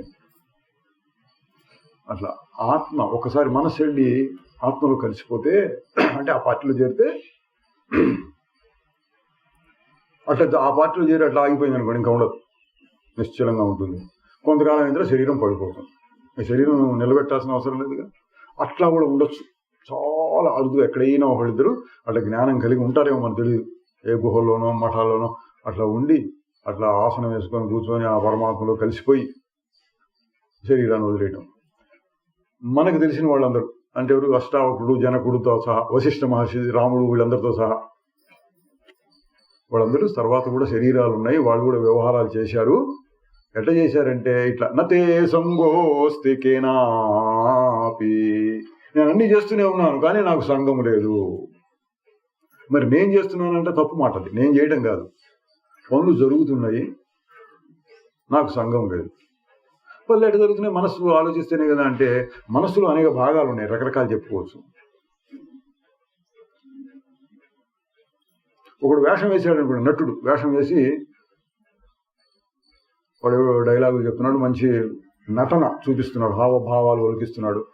పూర్వం అయితే పద్యాలు కూడా పాడుతుంటాడు, మంచి పద్యాలు, రాగంతో ఫలానా రాగంలో ఫలానా పద్యం పాడాలని ఉండేది, అట్లాంటి నాటకాలు ఉండేవి. అవి కూడా అన్నీ చేస్తున్నాడు. వినేవాళ్ళు కూడా చప్పట్లు కొడుతున్నారు. అప్పుడు వన్స్ మోర్ అంటుండేవాడు, అప్పుడు బాగా పాడితే. మళ్ళీ చెప్పండి. కానీ వాడి వెనకాల ఏముంటుందండి, వాడు అంత నటన చేస్తున్నప్పుడు కూడా నేను నిజంగా దుర్యోధనుడిని అనుకుంటాడు. వాడు దుర్యోధనుడు పాత్ర వేసిన వాడు అనుకుంటాడా? మహా అనిపిస్తే ఒక క్షణం 2 క్షణాలు ఏమైనా అనిపిస్తుందేమో, నేను దుర్యోధనుడు లాగా ఉండాలి కదా అనుకొని వస్తాడు వాడు. అది చాలా కాలం ప్రాక్టీస్ చేస్తాడు. ఎట్లా ఉంటే దుర్యోధనుడు లాగా ఉంటుంది అని నలుగురిని అడుగుతాడు, ఎట్లా ఉంది నా యాక్షన్ అది చెప్పడం కోసం వాడు ఉంటాడు. దర్శకుడు పూర్వం సూత్రధారి అనేవాడు, డైరెక్టర్స్ వాళ్ళు చెప్తారు, ఇట్లా యాక్షన్ చేయి, ఇంకొంచెం ఇంప్రూవ్ చేయి, ఇట్లా చేయొచ్చు అని చెప్తే వాడు నేర్చుకుంటాడు. బాగా కొన్నాళ్ళు నేర్చుకున్న తర్వాత నేను దుర్యోధనుడు లాగా అయిపోయినానులే అని భ్రమ పెట్టుకుని వచ్చి చెప్తూ ఉంటాడు. అయినా నేను నిజంగా దుర్యోధనుడిని అని అనుకోడు. ఆ వేషం వేసిన, ఆ నటన చేస్తున్నా ఆ పాటలు పద్యాలు పాడుతున్నా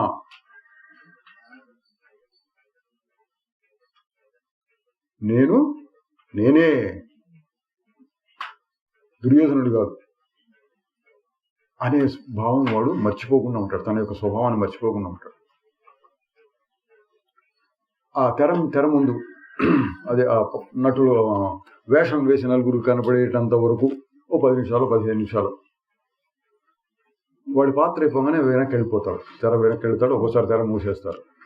అప్పుడేమనుకుంటాడు, చెమట పోస్తుంది, రంగులు ఎప్పుడు కడుక్కుందాం, ఈ డ్రెస్ ఎప్పుడు ఇప్పేద్దాం అన్నట్టుగా ఉంటాడు.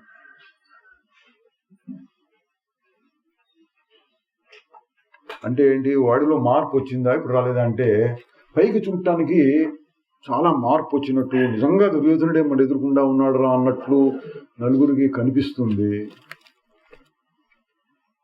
కానీ వాడిలో అంత మార్పు రానే రాదు. మార్పు రాకపోతే ఎట్లా చెప్తారండి, ఒక 5% అనుకోండి, 100% దుర్యోధనులాగా ఒక భావం కలిగితే కలగచ్చు. 105%, మా అయితే 10%. ఒక కథ చెప్తారు, నిజం అబద్ధం. కానీ హిరణ్యకశిపుడు నాటకం వేస్తున్నాడు, హిరణ్యకశిపుడు ప్రహ్లాదుడు ఆ నాటకం నేస్తున్నట్ట. హిరణ్యకశిపుడు ఏదో వచ్చి వస్తుంటే అంతలో నరసింహస్వామి వచ్చాడు.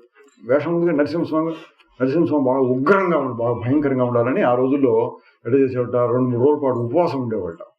బాగా కోపం వచ్చాడు, మిరపకాయలు అట్లాంటి తినేవాళ్ళ. ఏం నిజమో అబద్ధం వాళ్ళు చెప్పుకుంటారు. అట్లా బాగా కోపం తెప్పించుకుని ఉగ్రంగా ఉండి ఆ నరసింహస్వామి వచ్చేవాట. ఆ గోల్డ్లో ఇంత పొడుగు పెట్టుకుని ఏవో వేషాలు వేస్తుంటారు, వచ్చేవాట. వచ్చి హిరణ్యకశిపుడు చీలుస్తా ఉంటారు, నిజంగా చీల్చేట ఒక నాటకంలో. అంటే నేను నరసింహస్వామిని అంతగా ప్రాక్టీస్ చేశాడు అనమాట. అవి చూసేవాళ్ళందరూ కూడా చాలా బాగా చేస్తున్నాడు యాక్షన్ అనుకున్నారు. తర్వాత చూసి మన హాస్పిటల్కి పట్టుకెళ్ళారు. నిజమో కాదు అంటే కథ చెప్తారు. ఇది అంతగా వేషం వేసినప్పటికీ, నేనే నరసింహస్వామి అంతగా నమ్మినప్పటికీ ఎంతసేపు, ఓ 10 క్షణాలు, మహా అయితే 5 నిమిషాలు 10 నిమిషాలు అంతా అయిపోతుంది. తర్వాత వాడు ఎట్లా ఉంటాడు, ఆ వేషం అంతా తీసేసి వాడి పేరు చెప్పుకుంటా నేనే నరసింహస్వామిని కాదు, నేను నరసయ్యని అనుకుంటాడు.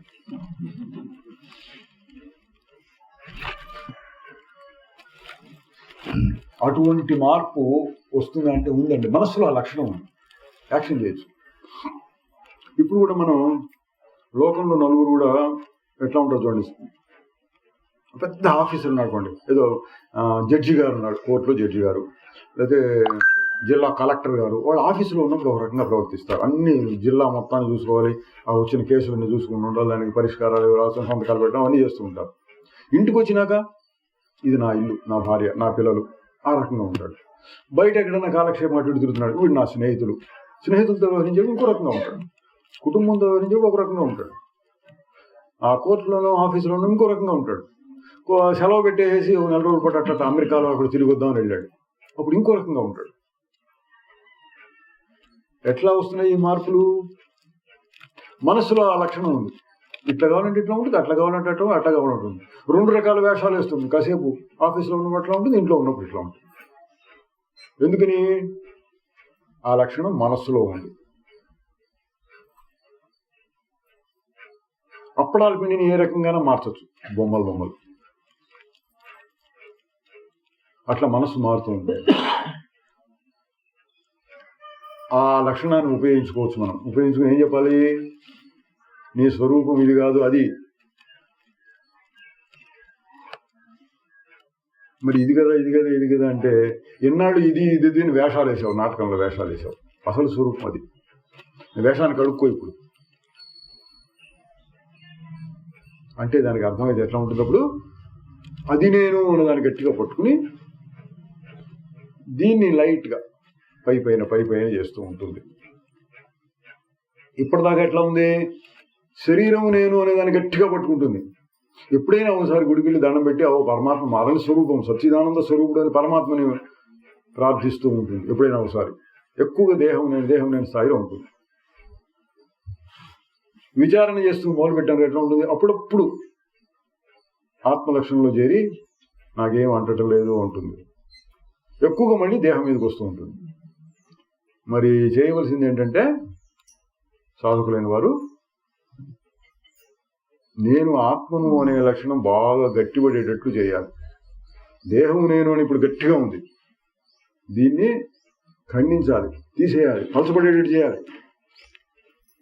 నేను ఆత్మను అనే లక్షణం గట్టిపడేటట్టు చేయాలి. ఎట్లాగో అంటే ఇప్పుడు చేస్తున్నదే. ఒక్కసారి విన్నాం, నిన్న అదే విన్నాం, మొన్న అదే విన్నాం, ఇవాళ కూడా అదే చేస్తున్నాం. మననము అంటారు దీన్ని. ఒకసారి విన్నదాన్నే మళ్ళీ మళ్ళీ ఆలోచిస్తూ ఉండడం, అనుకుంటూ ఉండటం. వ్యవహారంలో కూడా ఈ రకంగా వ్యవహారం చేయటం. నాకేదో కష్టం సుఖం వచ్చింది. ఎందుకు వచ్చింది కష్టం సుఖం? సంగము చెందాను. ముందు శరీరంతో సంగము, తర్వాత ఆ వ్యవహారం ఏదైతే ఉందో ఆ వ్యవహారంతో సంగము చెందాను, కాబట్టి నాకు దుఃఖం వచ్చింది అని ఆలోచించి మళ్ళీ నేనెవరు? ఆ వ్యవహారం నాకు సంగం లేదు కదా. ఆ వ్యవహారంతో సంగం పడితే నిద్రపోయినప్పుడు వ్యవహారం ఉంటుందా? నిద్రపోయినప్పుడు ఈ శరీరం ఉంటుందా?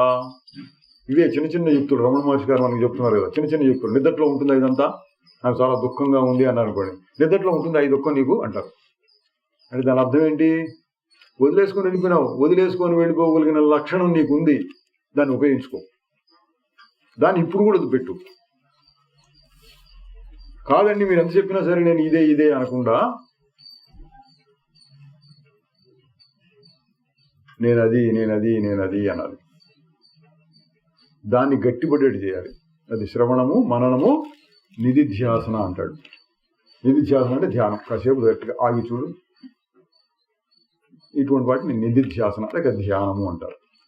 ఇంకోటి ఏంటి? శ్రవణమన నిధిధ్యాసనతో పాటు ప్రత్యేకంగా కూర్చొని శ్రవణమన నిధిధ్యాసన కాకుండా వ్యవహార సమయంలో చేయాలి. దీన్ని కూడా వ్యవహార సమయంలో కూడా చేయాలి. ప్రత్యేకంగా చేయొచ్చు, మంచిదే.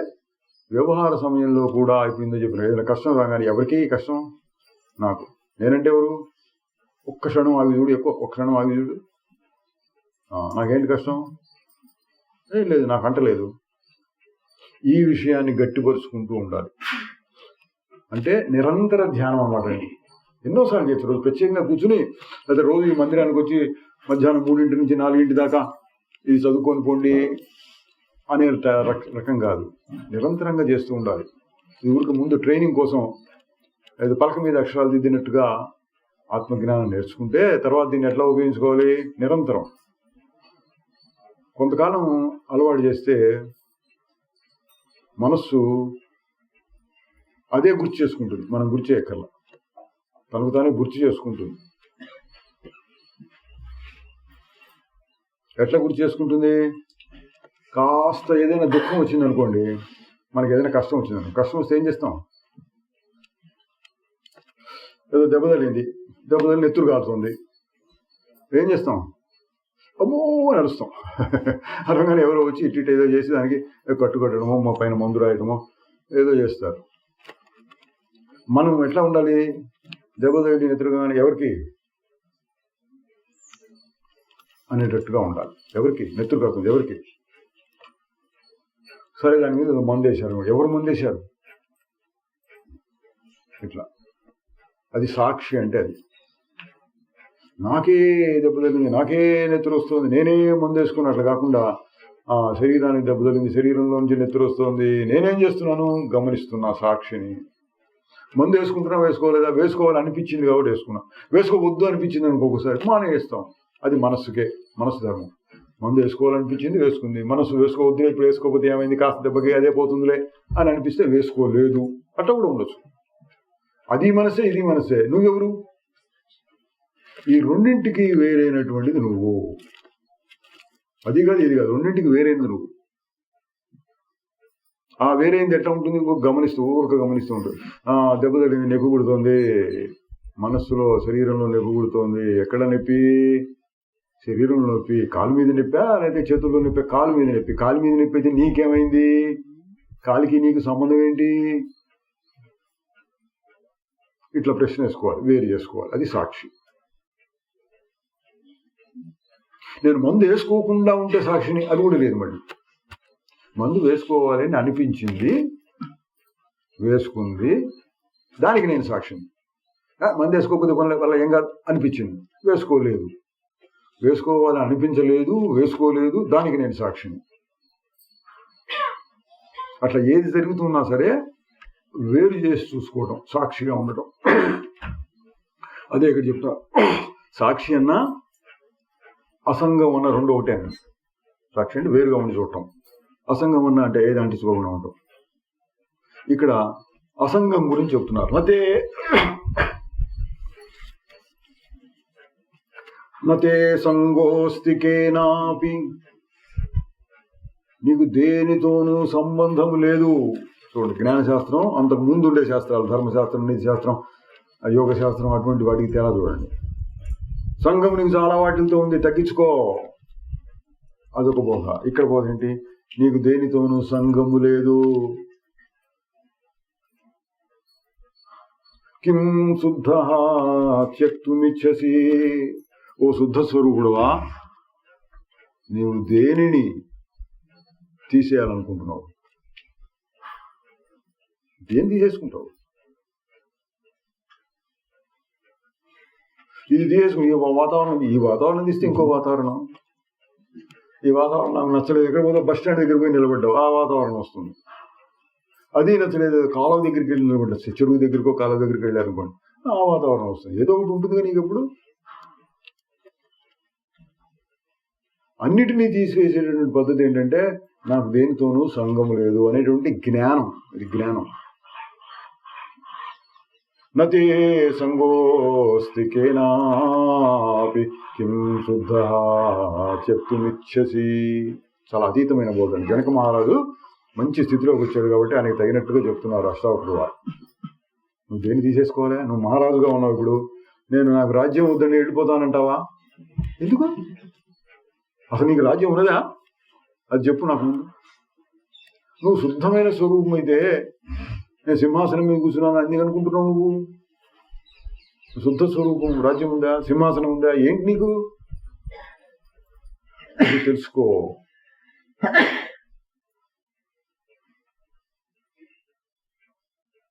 తెలుసుకోవటమే వదలటం. ఇక్కడ చూడండి, వదలటం, నా చేతి మీద పురుగు బాగుతోంది లేదా చీమ బాగుతోంది, ఇక్కడ తీసి అవతల పడేస్తాం. అది కొద్దిగా అంటినట్టుంది, కాసేపు తీసి పడేస్తాం. అదొక రకంగా వదులుకోవడం. అయితే ఇది ఎట్లా వదులుకోవటం? జ్ఞానంతో వదులుకోవడం.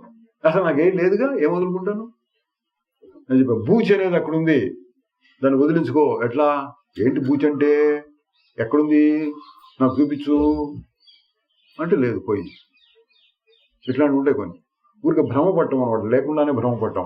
అట్లా సంఘం ఉన్న దీంతో దీంతో దీంతో దీంతో దీంతో నాకు కలయిక ఉంది, వాటి వల్ల నాకు సుఖము దుఃఖము కలుగుతోంది అనుకోవటం భ్రమ. భ్రమం తీసేటువంటి జ్ఞానం.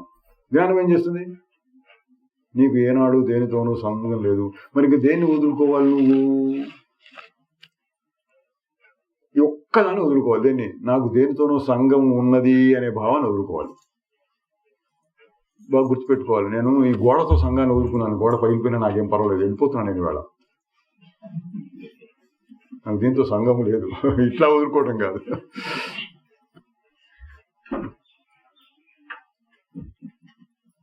మొత్తం అన్ని కలిపి వదులుకోవాలి. అదేది లేదు.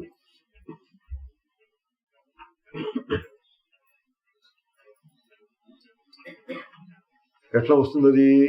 తెలుసుకున్నంత మాత్రం చేతి వస్తుంది. చూడండి ఎంత గొప్పగా ఉందో. పరమేశ్వరుడు ఎంత మాయ చేశాడు. అంటుకోవడానికి వీలైనటువంటి రెండు వస్తువులు కలిపి ప్రపంచం అంతా నడిపిస్తున్నాడు. అట్లాగని మరీ ఎక్కువ బాధ పెట్టట్లా అని. మధ్య మధ్యలో ఆ స్వరూపం మనకు తగులుతోంది. ఎట్లా? కనీసం గాఢ నిద్రలో ఆ స్వరూపం చక్కగా హాయిగా కనపడుతోంది. 24 గంటలు బాధపట్టాల మనం. తర్వాత మెలకువలో కూడా ఆ స్వరూపం చాలాసార్లు తగులుతూ ఉంటుంది. ఎప్పుడు తగులుతుంది? ఎప్పుడెప్పుడు మీరు ప్రశాంతంగా అనిపిస్తుందో అప్పుడంతా మీరు ఆత్మస్థితిలో ఉన్నట్టే.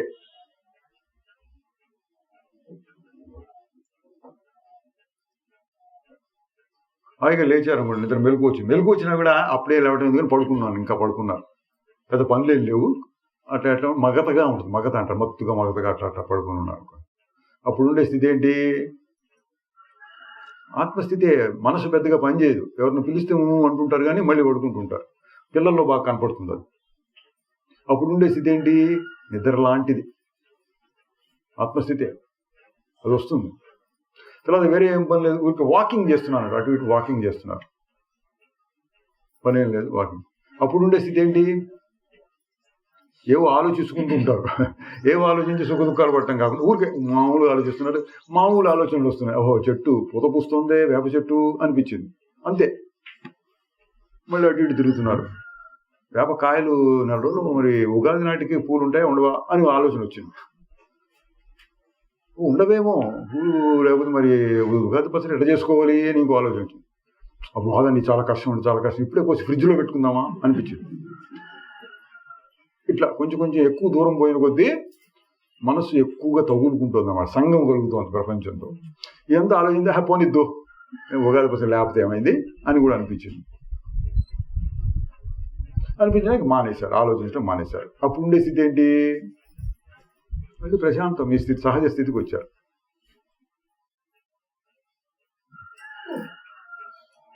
ఇట్లా ఎన్నోసార్లు జరుగుతుంది, మధ్య మధ్యలో ఆగుతూ ఉంటుంది. బ్రష్ నోట్లో వేసుకొని ఇటు తోముతున్నారు కూడా. అప్పుడు ఉండే స్థితి ఏంటి? దుఃఖపడుతున్నారా? ఊరికి అటు ఇటు కదులుతోంది. నేను సరిగ్గా తోముకుంటున్నానా లేదా? నా పళ్ళు పాడైపోయేటట్టుగా ఉన్నాయి. డాక్టర్ దగ్గరికి వెళ్తే 5,000 అవుతుంది అని జాగ్రత్తగా తోముకోవాలి కదా. ఇట్లా అనుకుంటూ తోముకుంటే కొంచెం అశాంతి ఉంటుంది. లేదా ఏదో మామూలుగా తోముకుంటున్నారు అండి, శాంతంగానే ఉంటుంది.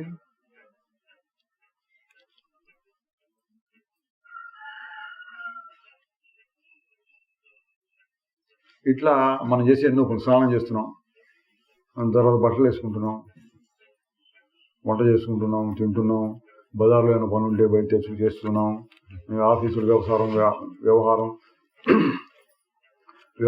వ్యవసాయం వ్యాపారం ఇట్లాంటివి ఉంటూ చేసుకుంటున్నారు. ఏం చేసినా సరే ఈ ఒక్కటి గుర్తుపెట్టుకుని, నతే సంగోస్తికేనాపి, ఇది ఒక్కటి గుర్తుపెట్టుకుంటే చాలు. నీకు దేనితోనూ సంగము లేదు అంటే నువ్వు సాక్షి స్వరూపుడివి, సహజంగా సాక్షి స్వరూపుడివి. నేను ఉండలేకపోతున్నాను అంటానికి వీల్లేదు మీకు. మీరు అర్థమైతే నేను సంఘం లేకుండా ఉండాలనుకుంటున్నాను కానీ ఉండలేకపోతున్నానని కూడా అనకూడదు. కాదండి మీరు చెప్పినప్పుడు బాగానే ఉంటుంది, తర్వాత మర్చిపోతున్నాను అన్నారు. సరే, దాన్ని కూడా చూద్దాం. రోజు మొత్తం మీద కాసేపు ఇట్లా మననం చేసినప్పుడు, విన్నప్పుడు, ధ్యానం చేసినప్పుడు నేను అసంగ స్వరూపుణ్ణి అనుకుంటున్నాను. తర్వాత చాలాసేపు మళ్ళీ సంఘం వాళ్ళతో కలిసిపోతున్నాను అనుకోండి. ఇప్పుడు 2 స్థితులు ఉన్నాయి, సంఘముతో ఉండే స్థితి, సంఘము లేకుండా ఉండే స్థితి. 2 స్థితులు ఉన్నాయి కదా. ఇందులో ఏది నిజం, ఏది అబద్ధం? 2 నిజమేనా, 2 అబద్ధమా? ఎందుకు 2 స్థితులు నీకే కలుగుతున్నాయి. 2 స్థితులు నీకే కలుగుతున్నాయి అంటే నువ్వు ఎట్లా ఉంటావు? నువ్వు కూడా మారిపోయేవాడు అవుతావు. అప్పడాల పిండిలా కసేపెట్ట మార్చుకోవచ్చు. కానీ నీ స్వరూపం ఎటువంటిది? మారని స్వరూపం. గాఢ నిద్రలో ఎప్పుడు అటు మారకుండా ఉంటుంది, మళ్ళీ నిద్రపోతే మళ్ళీగా మారకుండా ఉంటుంది, మళ్ళీ నిద్రపోతే మళ్ళీ మారకుండా ఉంటుంది, మధ్యలో మారుతుంది అది. మరి సంఘం పెట్టుకోవడం, మెలకువలో ఉన్నప్పుడు కొన్ని పదార్థాల మీద సంఘం కలుగుతుంది, నిద్రపోయినప్పుడు దేనితో సంఘం లేకుండా ఉంటుంది. మరి దాని అసలు స్వరూపం ఏంటి? సంఘం పెట్టుకోవడం దాని స్వభావమా, కాసేపు ఇట్లా ఉన్న స్వభావమా? కాసేపు ఇట్లా ఉంటుంది అంటే మారిపోయే లక్షణం దానికి ఉంది. ఆత్మకు మారిపోయే లక్షణం ఉందా? చూడు, మళ్ళీ ఒకసారి ఆగి చూడు, ఒక్క క్షణం ఆగి చూడు. నిద్రలో ఉన్న స్వరూపం ఇప్పుడు కూడా కనపడుతుంది అంటే మారిపోవడం దాని స్వభావం కాదు, మారటం లేదు, అదే దాని స్వభావం. కాబట్టి కాసేపు సంఘం కలుగుతుంది, కాసేపు సంఘం లేకుండా ఉంటుంది అంటే ఏమనాలి? సంఘము లేకుండా ఉండటమే నీకు సహజం. సంఘాన్ని పొందటం అనేటువంటిది మాయ వల్ల కల్పింపబడుతోంది. ఇది అర్థం చేసుకుని మాయలో పడ్డా భయపడకూడదు, బాధపడకూడదు, సిగ్గుపడకూడదు. ఎట్లా ఉండాలి? అయితే ఏమిటి అనాలి. ఇందాకేదో చాలా సంఘం కలిగింది, చాలా బాధపడ్డావు, నేను చూస్తూనే ఉన్నాను నీ ఏడుపులన్నీ, నువ్వు పక్కింట్లో ఏడుస్తున్నాను నాకు కూడా వినపడుతోంది, మీ ఇంట్లో వాళ్ళు వీరు కొట్టుకుంటున్నారు అది కూడా నాకు తెలుస్తూనే ఉంది, ఇక్కడికి వచ్చి ఒక సంఘం లేదంటున్నావా అన్నారు అనుకోండి. అంటే మీరు ఏమన్నారు అప్పుడు? అవంతా నిజమే, అప్పుడు సంఘం కలిగింది, కానీ నిజమైన విషయం అంటే నాకు సంఘం లేదు.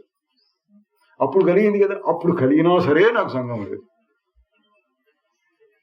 అయినా సరే నాకు సంఘం లేదు. ఎందుకు ఇది యథార్థం కాబట్టి. యథార్థం అష్టావకుడు చెప్పాడు, వశిష్ఠ మహర్షి చెప్పాడనే అది కూడా కాదు, నీ అనుభవంలో కూడా ఉంది. నీ అనుభవంలో ఎట్లా ఉంటుంది అంటే ఆగి చూడు, అది మనం కొంతకాలం అభ్యాసం చేస్తే ఎప్పుడు ఆగి చూడు అని అప్పుడు ఆగుతుంది అనుకోండి, అట్లా ఒక 2 క్షణాలు అని చెప్పి 5 సెకండ్ 10 సెకండ్ అట్లా ఆగి చూస్తే తర్వాత ఇది మీకే అర్థం అవుతుంది. మీరే అంటారు నాకు నిజమైన సంఘం దేంతో లేదండి, నేను వేరుగా ఉన్నాను. మరి పై వ్యవహారంతో ఏదో నాటకంలో లాగా జరుగుతోంది. సంఘం కలిగినట్లు కాసేపు అనిపించింది, కాసేపు బాధ కూడా కలిగింది, ఏడుపు కూడా వచ్చింది, అయినా మనిషి మారలేదు అంటాడు.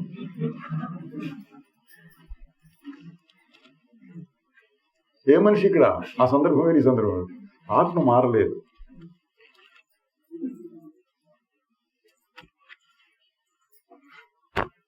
ఎన్నెన్నో అయినా మనిషి మారలేదు, అంతే చెప్పుకోండి. నాకేం కాలేదు. కోటి బాధలు, కోటి జీవులు, కోటి బాధలు, కోటి సుఖములు, కోటి వికారములు, ఎన్ని వచ్చినా ఎన్ని పోయినా ఏమి మారక ఎరుగు సాక్షి. ఇది ఒక్కడి పట్టుకుంటే చాలు, ఈ మాట కూడా పట్టుకోండి. పుట్టినప్పటి నుంచి ఇప్పటిదాకా ఎన్ని ఆలోచనలు వచ్చినాయి, ఎన్ని సుఖాలు వచ్చినాయి, ఎన్ని దుఃఖాలు వచ్చినాయి, ఎన్ని బాధలు వచ్చినాయి, ఎన్ని గుర్తున్నాయి అందులో. ఇప్పుడు ఒకసారి ఆగి చూస్తే నువ్వు ఎట్లా ఉన్నావు? అవన్నీ నీకు అతుక్కున్నాయా? ఎప్పటికప్పుడు అతుక్కున్నట్టు అనిపిస్తుంది, అయినా పర్వాలేదు, అయినా సరే ఇప్పుడు చెప్పు, ఇప్పుడు ఏముంటుంది నీ పరిస్థితి? నాకు జ్వరం వచ్చిందండి. ఎప్పుడు జ్వరం వచ్చింది? 1 ఏడాది క్రితం వచ్చింది, 2 ఏళ్ల క్రితం వచ్చింది, 3 నెలల క్రితం కూడా వచ్చింది. సరే థర్మామీటర్ పెట్టి చూడు, ఇప్పుడేం లేదు కానీ అప్పుడు వచ్చిందండి అంటే, అయినా సరే నీ టెంపరేచర్ నార్మలే. ఎప్పుడైనా ఒకసారి జ్వరం వస్తుంది, అయితే ఏంటి?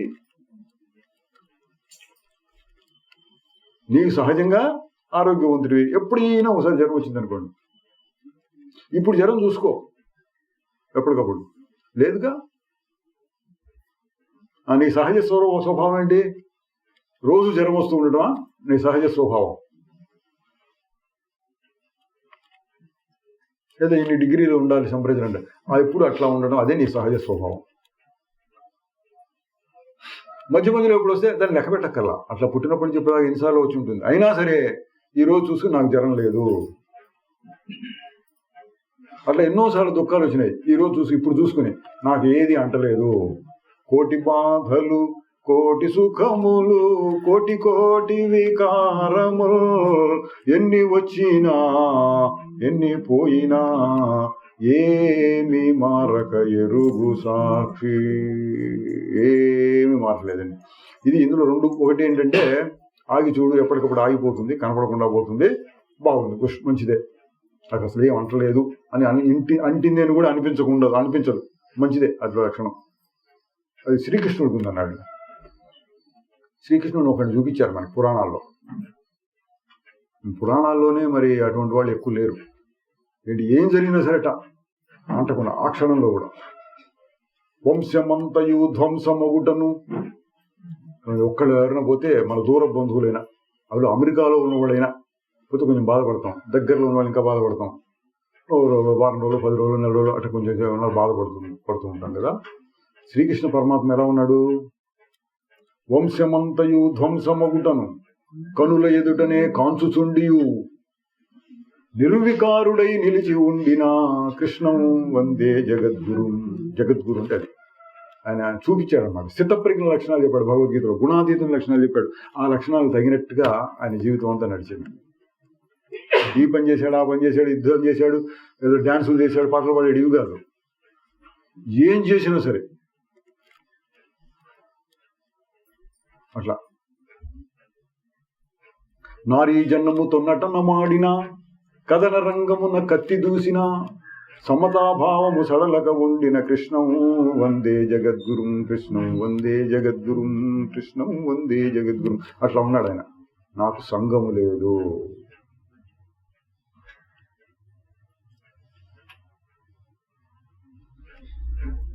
అది పరమాత్మ పరిపూర్ణ అవతారం ఉన్నాడు కృష్ణుడు. మామూలుగా కృష్ణుని విమర్శించడానికి మన క్రిస్టియన్లు అట్లాంటి వాళ్ళు వచ్చి హిందూ మతాన్ని విమర్శించాలంటే కృష్ణుని ఆధారంగా తీసుకుంటాడు.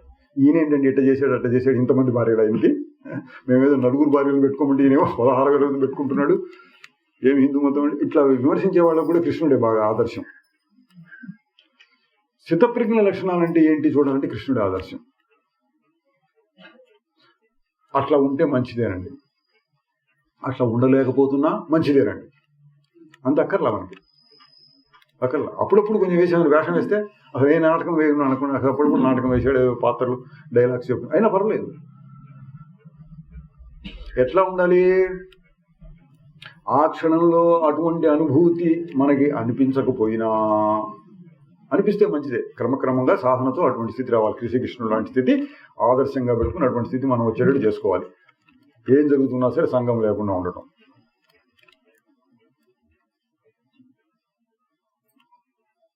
ఒకవేళ అది కుదరకపోయినా, అంటే కుదరదు, కుదరదు. చాలా మంది ప్రవాహంలో పడి కొట్టుకుపోతుంటారు. మధ్య మధ్యలో ఆగి చూసి ఏమనాలి? ఇప్పుడు చెప్పినట్టు అనాలి. నతే సంగోస్తి కేనాపి, దేనితోనూ నీకు సంఘము లేదు అని నేను చెప్తున్నట్టు మనం అనుకోవాలి. దేనితోనూ నాకు సంఘము ఏనాడు కలగలేదు, ఏనాడు నాకు సంఘము కలగలేదు. మరి మధ్య మధ్యలో సంఘం కలుగుతున్నట్టు అనిపించింది, ఇప్పుడేమో సంఘం లేదంటున్నావు అంటే 2 కలుగుతున్నాయి నిజమే, కానీ ఇదే అసలు నిజం. కలిగినట్టు అనిపించడం మాయ, భ్రమ. కొద్దిసేపు భ్రమ కలుగుతుంది, ఎందుకంటే అలవాటైంది కాబట్టి. ఆ భ్రమ అలవాటైంది కాబట్టి ఆ భ్రమ తీరే వరకు అట్లా అనిపిస్తూ ఉంటుంది, అప్పుడప్పుడు అనిపిస్తూ ఉంటుంది. మరి ఇప్పుడు ఇదేం కావాలంటే ధైర్యం, మంచి ధైర్యం కావాలి. నాయమాత్మ బలహీనేన లభ్యో అని ఉపనిషత్తు చెప్తాడు. ఈ ఆత్మ బలహీనుల చేత పొందపడదు అన్నాడు. ఇక్కడ బలం ఏంటంటే కండబలం కాదు. ఒక విషయాన్ని విని ఆలోచించి అర్థం చేసుకున్న తర్వాత దాన్ని గట్టిగా పట్టుకొని నిలబడటం, ఆ బలం కావాలి. మీరు చెప్పినప్పుడు బాగానే ఉంది, తర్వాత పడిపోతాను, అసలు మీరు ఎందుకు చెప్తున్నారు ఇక్కడ అని కూడా అనొద్దు. ఒకసారి గట్టిగా నమ్మకం కలిగే వాళ్ళకు ప్రశ్నించవచ్చు అన్నాడు. పరిప్రశ్నైన సేవయ అంటాడు. జ్ఞానం ఎట్లా పొందుతారంటే తద్విధి ప్రణిపాతైన పరిప్రశ్నైన సేవయ అంటాడు భగవంతుడు. పరిప్రశ్న మీరంతా ప్రశ్నించుకోవచ్చు, నమ్మకం గుడ్డిగా నమ్మమని చెప్పట్లా. కానీ ఒకసారి నమ్మిన తరువాత దాన్ని పట్టుకుని వేలాడగలిగేటటువంటి బలం కావాలి, ధైర్యం. ఎటువంటి ధైర్యం? నేను ఏడుస్తున్నాను అనుకో, నాకేదో ఏడుపు వస్తుంది, ఏదో దెబ్బ తగిలింది, నెత్తురుగలుతుంది, అమ్మ అంటున్నాను నేను. ఆ సమయంలో మీరు వచ్చి ఏంటంటే చేస్తున్నావు, ఎందుకు ఏడుస్తున్నావు అని అడిగితే ఏడుపు వస్తోంది కానీ నాకు కాదు అన్నారు అనుకోండి, అది ధైర్యం. కానీ ఈ క్షణంలో నువ్వు వేరుగా ఉంటే ఎందుకు ఏడుస్తున్నావు పట్టించుకోకుండా అట్లా వేరైపోతే అసలు నీకు తోచకూడదు కదా, నొప్పి శరీరం మొత్తం నీకు తోచకూడదు, శరీరాన్ని వదిలేసి వెళ్ళిపోయినట్టుగా ఉండాలి కదా అంటే అంత లేదు. శ్రీకృష్ణుడికి ఉండొచ్చు అంత. ఆ శ్రీకృష్ణుడు మాత్రం ఆ రోజుల్లో క్షత్రువులు అందరికీ అట్లా నేర్పేవాడు. క్షత్రుని యుద్ధం చేసి బాణాలు తగ్గుతుంటే కత్తులు తగ్గుతుండేవాడి, అయినా సరే కొట్టుకోవడమే, సచ్చే వరకు, ప్రాణం పోయే వరకు పోరాడాలి. అమ్మో దెబ్బతింది, అమ్మో నెత్తురు కట్టుకట్టండి రా అని పరిగెత్తరు. అది ధైర్యం అంటే. రాజవిద్య రాజముఖ్యం అనేవాడు. రాజవిద్యలో మా అర్థం ఏం చెప్తారు? రాజవిద్య అంటే విద్యలో రాజు లాంటిది గొప్ప అని అర్థం. ఇంకోటి అంటే రాజుల్లో వచ్చింది ఈ విద్య. 4వ అధ్యాయం మొదట్లో ఏవం ఇదో రాజర్షయో విదుహు అన్నాడు. రాజర్షులు అందరూ ఈ విధంగా తెలుసుకున్నారన్నారు. ఎందుకు రాజర్షులు అంటే రాజులు పరిపాలన యుద్ధాలు చేయటం ఉండే వాళ్ళకి, వాళ్ళలో ఈ జ్ఞానం కలిగింది. ఈ జ్ఞానాన్ని ఉపయోగించుకుని వాళ్ళు చక్కగా పరిపాలన చేశారు అంటుకోకుండా. ఈ విద్యను నేను చెప్పాను అన్నాడు. సూర్యుడికి చెప్పాను, మనువుకి చెప్పాను, ఇక్ష్వాకుకి చెప్పాను. ఏవం పరంపరాప్రాప్తం ఏమం రాజర్షయో విదుహు అంటే వ్యవహారాలు చేసే వాళ్ళకు ఉండేటటువంటి విద్య అనమాట అండి. ఎటువంటి వ్యవహారం? ఘోరమైన వ్యవహారం. యుద్ధాల్లో అవసరవాణి చంపడమే కాదు, తాను చావడానికి సిద్ధపడి ఉండాలి. అటువంటిది అనమాట. అది జరుగుతూ ఉన్నా సరే ఏం పట్టించుకోకుండా యుద్ధం చేయాలి. అటువంటి ధైర్యం అనమాట.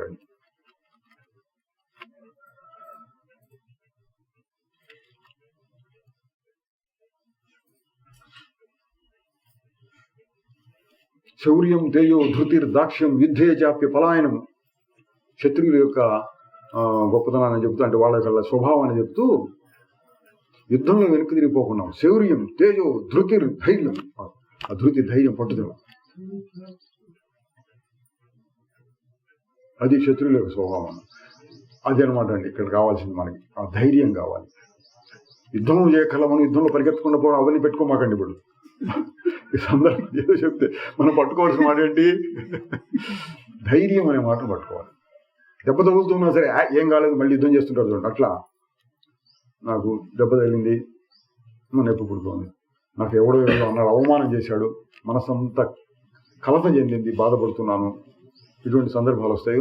అప్పుడు ధైర్యం పెట్టుకో. ఏం ధైర్యం? ఎన్ని వచ్చినా ఎన్ని పోయినా ఏమి మారక ఎరుగు సాక్షి. ఇటువంటి ఎన్నోసార్లు జరిగినాయి నాకు. ఎన్నో నష్టాలు వచ్చినాయి, ఎన్నో అవమానాలు జరిగినాయి, ఎన్నో అపజయాలు కలిగినాయి. అనుకున్నది జరగకుండా అయినా నాకేం కాలేదు.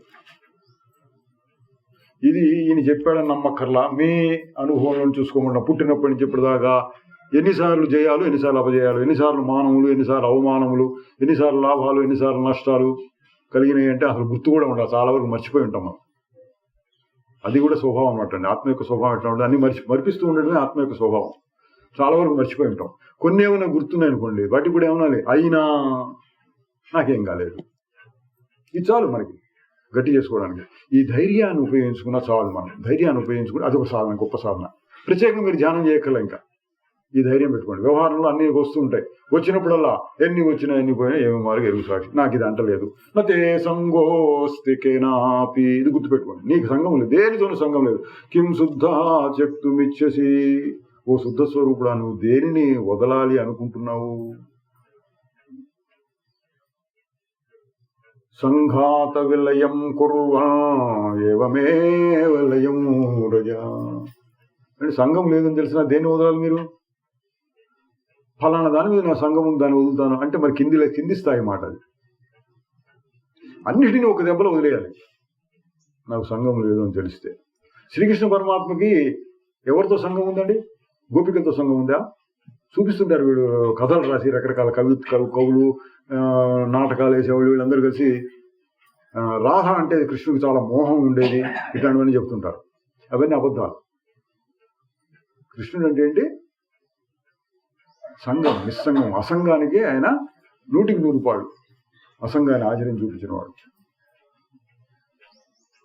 ఎట్లా ఉంటాడు? అటే పడుచు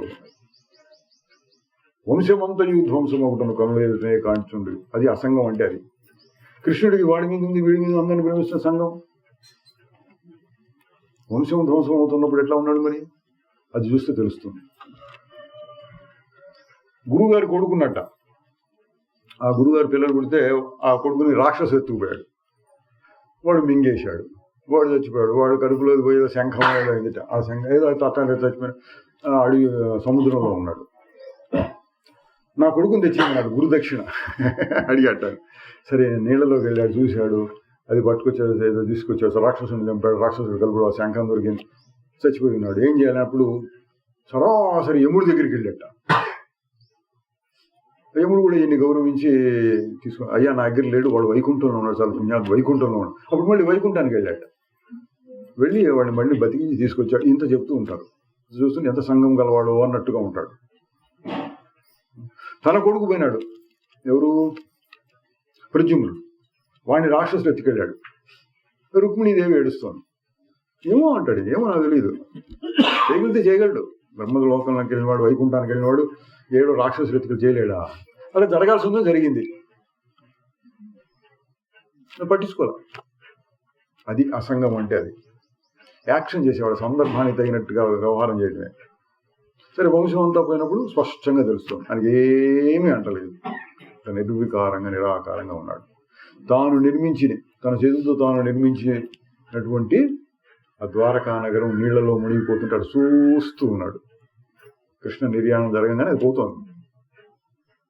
పట్టించుకోవాలి. ఏంటి శక్తి ఉండి మనం పట్టించుకోకుండా ఉండం, చేతకాక. ఎన్నో విషయాలు జరుగుతుంటే మనం చేతకాకుండా పోనీలే అనుకుంటాం. ఏం చేస్తాం? పోనీ అని. ఆయనకి చేతనొచ్చు, ఆయన ఏదైనా మార్చగలిగిన శక్తి ఉంది, కానీ పట్టించుకోవాలి. అది అసంగం అంటే. అది ఆదర్శంగా పెట్టుకుని అంత లేకపోయినా పర్వాలేదు, అందులో 50 వంతులున్నా చాలు, 150 చాలు, 10 వంతులున్నా చాలు, గొప్ప విషయం. మధ్య మధ్యలో సంఘం కలుగుతూ ఉంటుంది, మధ్య మధ్యలో అసంగం కలుగుతూ ఉంటుంది. అసంగంగా ఉన్నప్పుడు మంచిదే, సాక్షిగా హాయిగా ఉంటాం, ఏం పని అనుకుని అప్పటికప్పుడు. సంఘం కలిగితే ఏం చేయాలంటే, సంఘం వచ్చింది ప్రస్తుతం తెలుస్తోంది నాకు తెలుస్తోంది, కానీ ఇది నిలవదు, వెళ్ళిపోతుంది, తనంతటిదే పోతుంది. నా స్వరూపానికి ఏమీ లోపం ఉండదు, నేనుగానే ఉంటాను. కాసేపు అయితే ఇది పోతుంది. ఎట్లా పోతుంది? ప్రకృతి ధర్మం. ఎట్లా వచ్చిందో అట్లా పోతుంది, వచ్చిందల్లా పోవాల్సిందే, ఇది నియమం. అట్లా ఈ కష్టం కూడా వచ్చింది, పోతుంది. ఎట్లా పోతుంది? ఎట్లాగో పోతుంది. మనస్సులో ఆ లక్షణం ఉంది. నాకు ₹1,00,000 నష్టం వచ్చిందండి, కాసేపు ఉంటే మళ్ళీ ₹1,00,000 వస్తాయా? ఏమండి? ₹1,00,000 రావు, కానీ వీడు సర్దుకుపోతాడు. 1 రోజు 2 రోజులు, నెల రోజులు కొంచెం బాధపడి తర్వాత మెల్లిగా జ్ఞానం వస్తుంది. ఏం చేస్తాం? మామూలుగా లౌకికుల్లో కూడా ఏం చేస్తాం? చేసేదేముంది అనుకుంటారు. అదే ఆత్మ లక్షణం. ఆత్మ మన ఒక్కళ్ళలోనే ఉందనుకోవద్దు, ఏమి తెలియని వాళ్ళలో కూడా ఉంటుంది. అసంగం ఉంటే ఏం చేస్తాం? ₹1,00,000 పోనీ అని కొద్ది రోజుల్లోనే సర్దుకోగలుగుతారు. అది అసంగం. దాన్ని మనం కొంచెం అభివృద్ధి చేయాలి. ఇంకొంచెం బాగా పెట్టుకుంటే ఏంటి, నిరంతరం ఆ అసంగం అనే లక్షణం మనలో వచ్చేటట్టు చేసుకోవాలి. ఎప్పుడన్నా తెలియకుండా వచ్చినా కూడా ధైర్యం ఉండాలి. ఇప్పుడు ఏడుస్తున్నాను, అయినా సరే నాకంటదో అనాలి. సంఘాత విలయం కుర్వన్ ఏవమేవ లయం వ్రజా. ఈ విధంగా సంఘాతాన్ని లయం చేస్తూ ఉండు అన్నాడు. సంఘాతము అంటే కూటమి, ఒక గుంపు, సమూహం. ఇక్కడ ఏ అర్థంలో సంఘాతం అంటే దేహేంద్రియ మనస్సులు, ఇంకా ఏమైనా చెప్పుకుంటే అవన్నీ వాసనలు అట్లాంటివన్నీ కలుపుకుని ఇదంతా కలిపి ఒక సంఘాతం. దీనిని విలయం చేయమన్నాడు. తీసిపడే ఎట్లా నిన్న కథలో వచ్చింది చూడండి. ముందు శిరస్సు కింద పడిపోయింది, తర్వాత చేతులు పడిపోయినాయి, తర్వాత రొమ్ము పడిపోయింది, తర్వాత కాళ్ళు పడిపోయినాయి. అన్నింటినీ వదిలేసిన తర్వాత కూడా వాడు ఎట్లాగో ఉన్నాడు, ఎట్లాగో ఎక్కడికో వెళ్ళిపోయినాడు. అది ఈ ఆత్మ. అన్నింటినీ వదిలే నాకే దేని మీద సంఘం ఉంది? ఇవి ఈ పుస్తకం మీద సంఘం ఉంది అనుకోండి. ఈ పుస్తకం మీద సంఘం అవతల పడేస్తాను, ఈ ఫోన్ మీద సంఘం ఉంది, దాన్ని అవతల పడేస్తాను. ఇట్లా ఒక్కొక్కదాన్ని ఎన్నెన్నో నీకు సంఘం ఎన్నెన్ని పడేస్తావు. అన్నింటినీ వదులుకునేటువంటి, నాకు దేనితోనో సంఘం లేదు, నాకు అసలు మొదట్లో ఈ శరీరంతోనే సంఘం లేదు. శరీరం ఉంటే కదా ఇవన్నీ. అట్లా ఒక్కొక్క దాని మీద అభిమానం తీసేసుకోవాలి. సంఘం లేకుండా ఉండడం. సంఘం లేకుండా ఉన్నదని గుర్తెట్లా? ఈ పుస్తకం మీద నాకు సంఘం లేదని గుర్తెట్లా అనుకోండి. మీలో అంటే వాళ్ళు ఎవరు ఉంటారు, దీనికి సంఘం ఉందా లేదా గుర్తిద్దామని ఈ పుస్తకాన్ని దొంగిలించారు అనుకోండి, ఎక్కడో దాచిపెట్టారు. నేను కాసేపు వెతుక్కుని దానికోసం బాధపడి ఎట్ట నేను ప్రాణప్రదముగా పెంచుకున్నటువంటి ఈ పుస్తకాన్ని పోయింది అని నేను బాధపడుతున్నాను అనుకోండి. అప్పుడు నాకు సంఘం బాగా ఉండి, ఏ పుస్తకం మీద సంఘం బాగా ఉండి పోయినందుకు నేను ఎక్కువగా బాధపడుతున్నాను. కాసేపు వెతికాను, ఆ వెతికిన కాసేపు సంఘం ఉన్నట్టు. తర్వాత సరే పోన్లే, ఏం చేస్తాం, ఇంకో పుస్తకం తెచ్చుకున్నాం. ఏంటి పుస్తకం కోసం మనం ఉన్నామా? మన కోసం పుస్తకం ఉందా? మన కోసమే పుస్తకాన్ని మనం ఉపయోగించుకోవాలి. పోతే పోయింది అనుకుంటే దీని మీద సంఘం లేకుండా పోయినట్టు. అట్లా ఏదైనా వస్తువు మీద సంఘం ఉందా లేదా అని గుర్తు మన పరీక్ష ఏంటంటే, ఆ వస్తువు లేకుండా పోయినప్పుడు దాని మీద మనకు సంఘం లేదు, లేక మరీ గట్టిగా లేదు, కొద్దిసేపు బాధగా అనిపించినా పెద్దగా మనకి బాధ కలిగించలేదు అంటే సంఘం లేకుండా దాంతో మనం గడపగలుగుతున్నాం. లోక వ్యవహారంలో కూడా కొంతమందికి సంఘం తక్కువగా ఉంటుంది, దేంతో పెద్దగా పట్టించుకోకుండా వ్యవహారం చేస్తూ ఉంటారు. వీడేం పట్టించుకోండి, బాధ్యత లేదండి, బలాదురుగా తిరుగుతున్నారని వాళ్ళు తిరుగుతూ ఉంటారు. వాళ్ళు హాయిగా ఉంటారు. అది సంఘం తక్కువగా ఉన్న వాళ్ళు హాయిగా ఉంటారు. అందరినీ పట్టించుకుంటారు, 10 మందిని పట్టించుకుంటారు, ఇంటి పక్క వాళ్ళని పట్టించుకుంటారు, ఊళ్ళో వాళ్ళందరినీ పట్టించుకుంటారు. అందరికీ నేనే ఊరికి ఉపకారి అన్నట్టుగా ఉంటాడు, వాడు ఎక్కువ బాధపడుతుంటాడు. పట్టించుకోకుండా ఉన్న వాళ్ళు ఎక్కువ సుఖపడుతున్నట్టు కనపడతారు. మనం ఆ లక్షణాన్ని అభివృద్ధి చేయాలి. పట్టించుకోవడం అనేది ఒకడు ఉన్నది, బాహ్యంగా పట్టించుకునే లక్షణం ఉంది. అంతరంగంలో శ్రీకృష్ణ పరమాత్మలాగా బయటికి అన్నీ పట్టించుకుంటూ ఉన్నా కేవలం అసంగ స్వరూపుడు. సంఘాత విలయం కుర్వన్, ఈ విధంగా ఆలోచించి ఒక్కొక్క, ఇక్కడ సంఘాతం అంటే శరీరం దగ్గర శరీరము, ఇంద్రియములు, మనస్సు, వాసనలతో సహా పెట్టుకుంటే ఒక్కొక్క దాన్ని ఏ విషయం మీద వాసన వస్తుంది నీకు ఎడ తెలుస్తుందంటే ఆ సందర్భం వచ్చినప్పుడు తెలుస్తుంది. ఇప్పుడు చెప్పాను ఉదాహరణ పుస్తకం, ఎందుకంటే నా చేతిలో పుస్తకం ఉంది కాబట్టి పుస్తకం ఉదాహరణ చెప్పాను. కాసేపు నేను ఏదో తుండుగుడు కోసం పోయాను, తుండుగుడు అక్కడ కనపడలా, అటు ఇటు వెతికాను కనపడలేదు, పోనీ అనుకున్నా. అప్పుడు తుండుగుడు మీద సంఘం వచ్చింది, పోయింది. ఇట్లా మనకి ఎప్పుడు ఏ విషయం మీద కొంచెం మనసులో చలనం వస్తుందో అప్పుడు ఒక్కసారి ఎవరికి ఏమిటి ఏం జరిగింది ఇక్కడ అని దాన్ని తీసేసుకోవచ్చు. ఇట్లా కూర్చుని మా ఇల్లు గుర్తొచ్చింది అనుకోండి, మా ఇంట్లో ఏం చేస్తున్నారో ఏమో, మా ఇంట్లో ఆ పని జరుగుతుండగా వచ్చినా ఏమో, ఇట్లా ఆలోచనలు వచ్చినాయి అనుకోండి. ఇంటి మీద సంఘం ఉన్నట్టు వెంటనే చెప్పు, అయితే ఏంటి, ఇల్లు నీదా, ఇంట్లో లేకపోతే ఏమైనా, ఈ శరీరం నీది కాకపోతే ఇల్లు ఏంటి అని మీకు మీరు బోధ చేసుకుని అట్లా వేరువైపోయినారు అనుకోండి. ఆ ఇంటి మీద సంఘాన్ని మీరు వదిలేసినట్టు. ఇట్లా పొద్దున సాయంత్రనాక ఎప్పుడెప్పుడు మీకు కాస్త ఇబ్బంది పెట్టేటటువంటి సంకల్పాలు, ఇబ్బంది పెట్టేవి అంటే రాగద్వేషంతో, రాగద్వేషం లేకుండా సంకల్పం వచ్చినా పర్వాలా. వేప చెట్టు పూత వచ్చింది అంతవరకు పర్వాలా, పూత మనకు కావాలి, ఉగాది పచ్చడి చేసుకోవాలి, రాగం అనమాట అండి. ఏం చేద్దాం దాన్ని ఇంకొంచెం పోయింది. అట్లా రాగద్వేషములు లేకుండా వ్యవహారం ఎంతసేపు చేసినా పర్వాలా, జరుగుతూ ఉంటుంది. అట్లా ఏదో ఇల్లు గుర్తొచ్చింది, ఇల్లు ఏంటి ఎవరికి ఇల్లు అనుకున్నాను, గుర్తొచ్చింది కానీ రాగం కలగల. వాడు ఒక దుర్మార్గుడు ఉన్నాడండి, నన్ను బాగా తిట్టాడు, వాడిని పోయి చంపేయాలని ఉంది నాకు అని ఉంది, గుర్తొచ్చింది అనుకోండి. సరే వాడిని చంపగలనా నేను, సరే పోనీ ఏం పోనీ అంటే ఏమైంది, నాకేమైంది, ఆత్మస్వరూపానికి ఏమైనా అయిందా అవమానం అనుకున్నాను అనుకోండి, అయిపోయింది. అప్పుడు ద్వేషం అనేటువంటి ఒక లక్షణం తగ్గించుకున్నట్టు అవుతుంది, ఎంత తీసేసుకున్నట్టు అవుతుంది. ఇది సంఘాత విలయం. ఒక్కొక్క దాని లోపల ఉన్నటువంటి భావాలు, ఒక్కొక్క భావాన్ని పట్టుకుని దాని అడుగున రాగమో ద్వేషమో ఏదో ఉంటుంది. వాటిని గుర్తించి ఇది నాకు లేదుగా, నేనెవరిని, నాకు దేనితోనూ సంఘం లేదు, నతే సంగోస్తి కేనాపి, దేనితోనూ సంఘం లేదు అని చెప్పుకోవడం ద్వారా ఒక్కొక్క దాన్ని అట్లా తుంచేసుకుంటూ వస్తే అసలు ఏంటి, దేహంతో సంఘం. దేహంతో సంఘం కూడా చాలాసార్లు బయటపడుతుంది. జాగ్రత్తగా ఆలోచిస్తే ప్రతి క్షణము ఉంటుంది. ఏ వస్తువుతో మనం సంఘం చెందినా దేహంతో సంఘం చెందినట్టే అర్థం. దేహం ఉంటే అవన్నీ వస్తాయి కాబట్టి దాన్ని కూడా తగ్గించుకుంటూ రావాలి. ఇందాక చెప్పినట్టు దెబ్బ తగిలింది, జ్వరం వచ్చింది, ఎవరో ఏదో అవమానం చేశారు, ఇటువంటివన్నీ వచ్చినప్పుడల్లా ఈ శరీరమేనేం కాదు, నాకేమైంది, నాకేం నష్టం, నాకేం లాభం, నాకేం సుఖం, నేను ఎప్పుడూ ఒకటే కదా, నిద్రపోయినప్పుడు ఇవన్నీ ఉంటాయా, ఇటువంటి యుక్తులు ఏవో చెప్పుకుని వాటిని వదిలించుకుంటూ ఉంటే సంగము అనేటువంటి లక్షణాన్ని మనం అభ్యాసం చేస్తున్నట్టు. ఏదో కొత్త మాట అంటే కొత్త మాట ఏం కాదు, సంగము అనే మాట వాడకుని ఇంకో మాట ఏం వాడారు, శుద్ధ చైతన్యము అనే మాట వాడ, అదైనా సరే నేనెవరు అన్ని రోజు చెప్పేది ఒకటే. ఇప్పుడు ఒక్కొక్క రోజు ఒక్కొక్క మాట వాడితే ఆ మాటను వాడితే ఇది కొత్త రకంగా చెప్పినట్లు అనిపిస్తుంది, కొత్తగా చెప్పింది ఏం కాదు. ఇప్పుడు చెప్పింది సంఘాత విలయం కుర్వన్ ఏవమేవ లయం వ్రజా, ఈ విధముగానే లయమును పొందుము. లయం అంటే కరిగిపోవాలి, ఆత్మలో కరిగిపోవాలి మనస్సు, తన యొక్క స్వభావం కనపడకుండా అది ఆత్మ అయిపోయింది, నీళ్ళలో పంచదార కరిగిపోయినట్టు అట్లా కరిగిపోయినట్టు. ఏవమేవ లయం వ్రజా, ఈ విధముగానే ఇట్లాగే సంఘాతాన్ని తీస్తూ అట్ట ఆత్మలో లయమైపోవడం అంటే ఇందులో మళ్ళీ చెప్తానంటే ఎప్పుడూ ఆత్మవే నేను కాదు అనుకుంటున్నావు. ఒక్కొక్క దాన్ని నువ్వు తీసేస్తూ పోతే నువ్వు మళ్ళీ నీ యొక్క యథార్థ స్వరూపంలో మిగులుతావు. ఉదేతి భవతో విశ్వం వరిధేరివ బుద్బుదః ఇది జ్ఞాత్వైకమాత్మానం ఏవమేవ లయం వ్రజా.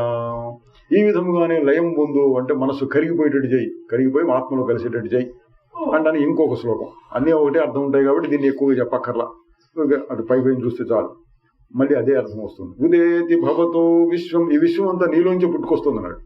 అబ్బా ఎంత మొనగాడి నువ్వు, విశ్వం అంతా నీలో నుంచే పుడుతోందిట. నిజమా అంటే నిజమే. ఎందుకు? మనస్సులోంచి పుడుతుంది. మనస్సు లేకపోతే విశ్వం లేదు.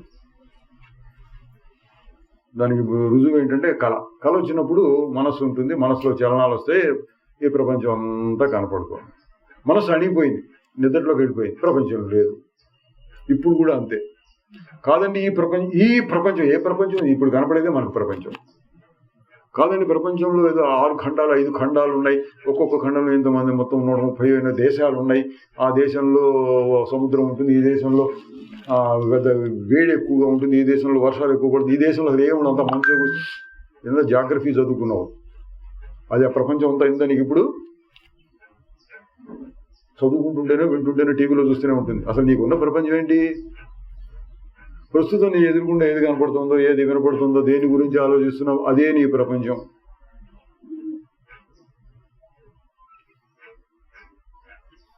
ఇద్దరు విద్యార్థులు కాశీలో చదువుకోవడానికి వెళ్ళారు. పూర్వం కాశీలోకి వెళ్ళేవాళ్ళు. ఇక్కడ మన దగ్గర ప్రస్తుతం కాలేజీలు, తర్వాత యూనివర్సిటీలు అన్నట్టు పూర్వం పెద్ద పెద్ద చదువులు చదువుకునే వాళ్ళందరూ కాశీకి వెళ్ళి చదువుకునేవాళ్ళు. ఇద్దరు విద్యార్థులు వెళ్ళారట ఇక్కడి నుంచి. ఇక్కడ కొంతవరకు చదువుకుని వెళ్ళారట. అప్పట్లో ఫోన్లు లేవు, ఉత్తరాలు కూడా లేవు. ఎవరైనా మనుషులు వస్తుంటే వాళ్ళతో వార్తలు పంపించేవాడు. అట్లా అక్కడి నుంచి వస్తుంటే ఒకడెవడో ఉంటే చెప్పారట, ఫలానా వాడు చచ్చిపోయినాడు, ఫలానా వాడు బాగానే ఉన్నాడు, ఇది వార్త. వాడు ఇక్కడికి వచ్చి, చచ్చిపోయిన వాడి ఇంటికి వచ్చి మీ వాడు బాగానే ఉన్నాడు అని చెప్పారు. బతికున్న వాడి ఇంటికి వచ్చి మీ వాడు చచ్చిపోయినాడు అని చెప్పారట. ఇప్పుడు బతికున్న వాడి ఇంట్లో వాళ్ళు ఏడుస్తున్నారు, చచ్చిపోయిన వాడి ఇంట్లో ఉన్నవాడు హాయిగా ఉన్నారు. అంత మానసిక ప్రపంచం అనడానికి ఉదాహరణ చెప్తారు.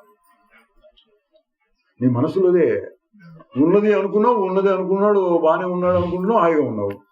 వాడికి బాగలేదు అనుకున్నావు, ఏడుస్తున్నావు. అనుకోవటంలో ఉంటుంది. ఇది మనస్సు చేసే పని అంటే ఇది. ఈ ప్రపంచం అంతా కనపడుతోంది, ఇదంతా కళ లాంటిది అన్నాడు. కళ కాదండి, నిజంగానే ఉండదు. అనుకున్నా నీకు సంబంధించిన ప్రపంచం ఏంటి? నీ మనసులో ఉన్నదే. ఇందా చెప్పాను, రాగద్వేషం లేకుండా చూస్తున్నాను అనుకోండి, ఈ చెట్టు, ఇది గోడ, ఇది తలక, ఇదేదో తాడు, ఇట్లా చూస్తున్నాను అనుకోండి, ఏం లేదు. ఊరికి కనపడుతుంది, వినపడుతుంది, ఏం లేదు. ఇది ఫలానా చెట్టు అయినా పర్వాలేదు, ఫలానా చెట్టుకి ఫలానా కాయ ఉంటుంది అయినా పర్వాలేదు, ఆ కాయ నాకు కావాలి, అక్కడి నుంచి వస్తుంది రాగం. దానికోసం ప్రయత్నము, దాన్ని ఏదో అనుభవించాలి, దొరకకపోతే కష్టం, దొరికితే ఇంకో రకమైన కష్టం, ఎట్ట వాడాలి, ఇదంతా జరుగుతూ ఉంటుంది. ఇట్లా రాగద్వేషం లేకుండా అట్లా ఊరకు చూస్తున్నారు అనుకోండి, అప్పుడు మీ ప్రపంచం మరొక రకంగా ఉంటుంది. ప్రస్తుతం ఉన్న ప్రపంచం ఏంటంటే రాగద్వేషయుక్తమైన ప్రపంచం. ఎక్కువగా ఇదే ఉంటుంది. బయట నుంచి కనపడేది పెద్ద ఏముండదు మనకి. మనం ఊహించుకునే ప్రపంచం ఎక్కువ, మన ఊహల్లో ఉన్న ప్రపంచం. ఈ గదిలోనే కూర్చొని ఉన్నాం మనం, ఈ గదే మన ప్రపంచం ప్రస్తుతం. కానీ మన ఇంటిని గురించి ఆలోచిస్తున్నాం అనుకోండి, ఎక్కడుంది ఇప్పుడు ఇల్లు, ఆలోచిస్తున్నాం, అది నీ ప్రపంచం. ఇజ్రాయెల్ దేశంలో యుద్ధం జరుగుతోంది, 1000 మంది చచ్చిపోయినారు అని వార్త వచ్చింది. నీ ప్రపంచం అక్కడికి పోయింది. అనుకున్న ప్రపంచం ఎదురుకుండా లేదు ఇప్పుడు మనకి. ఏది అనుకుంటే అది నీ మనసులో నిలబడుతుంది, దానివల్ల నీకు సుఖమో దుఃఖమో వస్తుంది.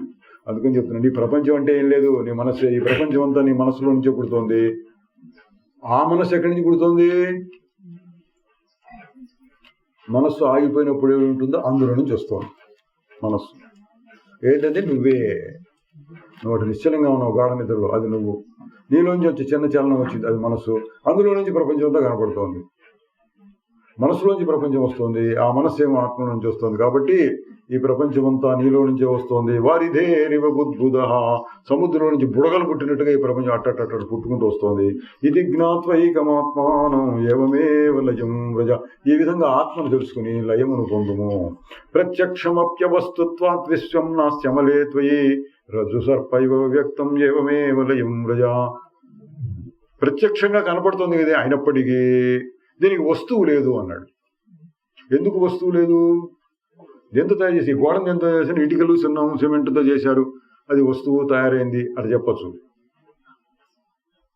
కానీ ఈ ప్రపంచం మొత్తానికి ఏంటి వస్తువు అంటే సామాన్యంగా చేస్తే పంచభూతాల్లో నుంచి ప్రపంచం అంతా పుట్టింది అటు చెప్పుకుంటూ వస్తారు. ఇంకొంచెం గట్టిగా ఆలోచిస్తే పంచభూతాలు ఎక్కడి నుంచి పుట్టినాయి? దేవుడు సృష్టి చేశాడు. ఆ దేవుడు ఎక్కడ ఉన్నాడు? ఏమో తెలియదు. దేవుడు తర్వాత ప్రశ్న అడగడానికి లేదు. దేవుడు ఉన్నాడు, సత్పదార్థం, అందులో నుంచే ఇవన్నీ వస్తున్నాయి. మరి ఇవి నిజంగా ఉన్నాయో లేవా అంటే ఏదో మధ్యలో కనపడుతోంది, పోతుంది. కొన్ని సృష్టి చేసిన దగ్గర నుంచి సృష్టి అయిపోయేదాకా ఉంటుంది కదండి, అంతవరకు సత్యమే కదా. అది కూడా తప్పు. ఎందుకని? ప్రతి క్షణం మారుతూ ఉంటుంది. సృష్టి మొదట్లో ఎట్లా ఉందో అట్టగే ఉందా? ఈ గోడ సృష్టి మొదటి నుంచి ఉందా? ఈ ఊరు, ఈ చెట్లు, ఈ సముద్రాలు సృష్టి మొదట్లో ఏముంది? భూమి మొత్తం గాలిగా ఉండేది ఒకప్పుడు, వేడి అంత ఆవిరులుగా ఉండేది. ఇప్పుడు రాళ్ళు కూడా ఆవిరైపోయేవి, అంత వేడి అనమాట. పర్వతాలు కూడా ఆవిరిలే. తర్వాత క్రమక్రమంగా చల్లబడింది అన్నారు. చల్లబడుతూ వచ్చి కొన్ని సముద్రాలైనాయి, కొన్ని కొండలైనాయి, అట్ట వచ్చి తర్వాత మెల్లిగా తగిన వాతావరణం వచ్చినప్పుడు చెట్లు చేమలు పుట్టినాయి. తర్వాత అట్ట మెల్లిగా మనుషులు పుట్టారు. ఇది సైన్స్లో చెప్పే పద్ధతి. పురాణాల్లో కూడా దాదాపుగా ఇట్టా ఉంటుంది. దేవుడు వచ్చాడు, ఆయన సృష్టి చేస్తున్నాడు. ఇంకా తమాషాగా ఉండి ఎట్లా సృష్టి చేస్తున్నాడు? బ్రహ్మదేవుడు పుట్టాడు ముందు. శ్రీమన్నారాయణుడు అంటే శుద్ధ చైతన్యం అనుకోండి, నిశ్చలం. అందులోంచి బ్రహ్మదేవుడు పుట్టాడు అంటే అది మనస్సు అనుకోండి. ఆయన సృష్టి చేస్తున్నాడు. ఎట్లా సృష్టి చేస్తున్నాడంటే ఆయన నిద్రపోగానే ఇది ప్రళయం అయిపోతుంది. మెలకువ రాగానే మళ్ళీ ప్రపంచం వస్తుంది. మళ్ళీ నిద్రపోయినప్పుడు ప్రళయం. చూడండి ఎంత విచిత్రంగా ఉంటుంది. ఎవరో వడ్రంగి వాళ్ళు లేకపోతే మేస్త్రీలు వాళ్ళు వచ్చి గోడలు కట్టారు. తర్వాత తలుపులు చెక్కలు ఇవన్నీ పెట్టారు. ఆ తర్వాత ఎలక్ట్రీషియన్ వచ్చి ఫ్యాన్లు అవి వేశాడు. తర్వాత వాళ్ళందరూ నిద్రపోయినారు అనుకోండి. తర్వాత ఉంటాయి, తెల్లారు లేచినా మళ్ళీ ఉంటాయిగా ఈ గోడలు ఫ్యాన్లు ఇవన్నీ ఉంటాయి ఉండవా? ఇల్లు కట్టిన వాళ్ళు నిద్రపోతే.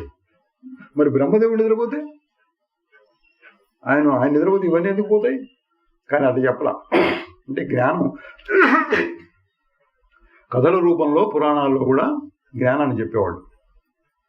ఆయన నిద్రపోతే ప్రపంచం అంతా ప్రళయం అవుతుంది. ఎందుకని అంటే ఇదంతా బ్రహ్మదేవుడు మనస్సులో నుంచి వచ్చింది, కల్పన, మనఃకల్పన. ఆయన ఊరికి కూర్చున్నట్ట మనం కలగంటున్నట్టుగా ప్రపంచాన్ని ఊహిస్తున్నాడు. ఇదంతా జరిగిపోతుంది. ఆయన ఊహించడం ఆపేస్తే నిద్రపోయినట్టు ప్రళయం. మళ్ళీ కొంతకాలానికి మేల్కొంచి కాలకృత్యములు తీసుకుని యోగవాసంలో తమాషగా చెప్తాడు. బ్రహ్మదేవుడు కూడా కాలకృత్యాలు తీసుకున్నట్టు ఆయన మేల్కాంచి కాలకృత్యములు తీసుకుని ఎప్పటి వల్ల నేను సృష్టి చేయడానికి ఆరంభించను. అదొక కథ ఉందండి.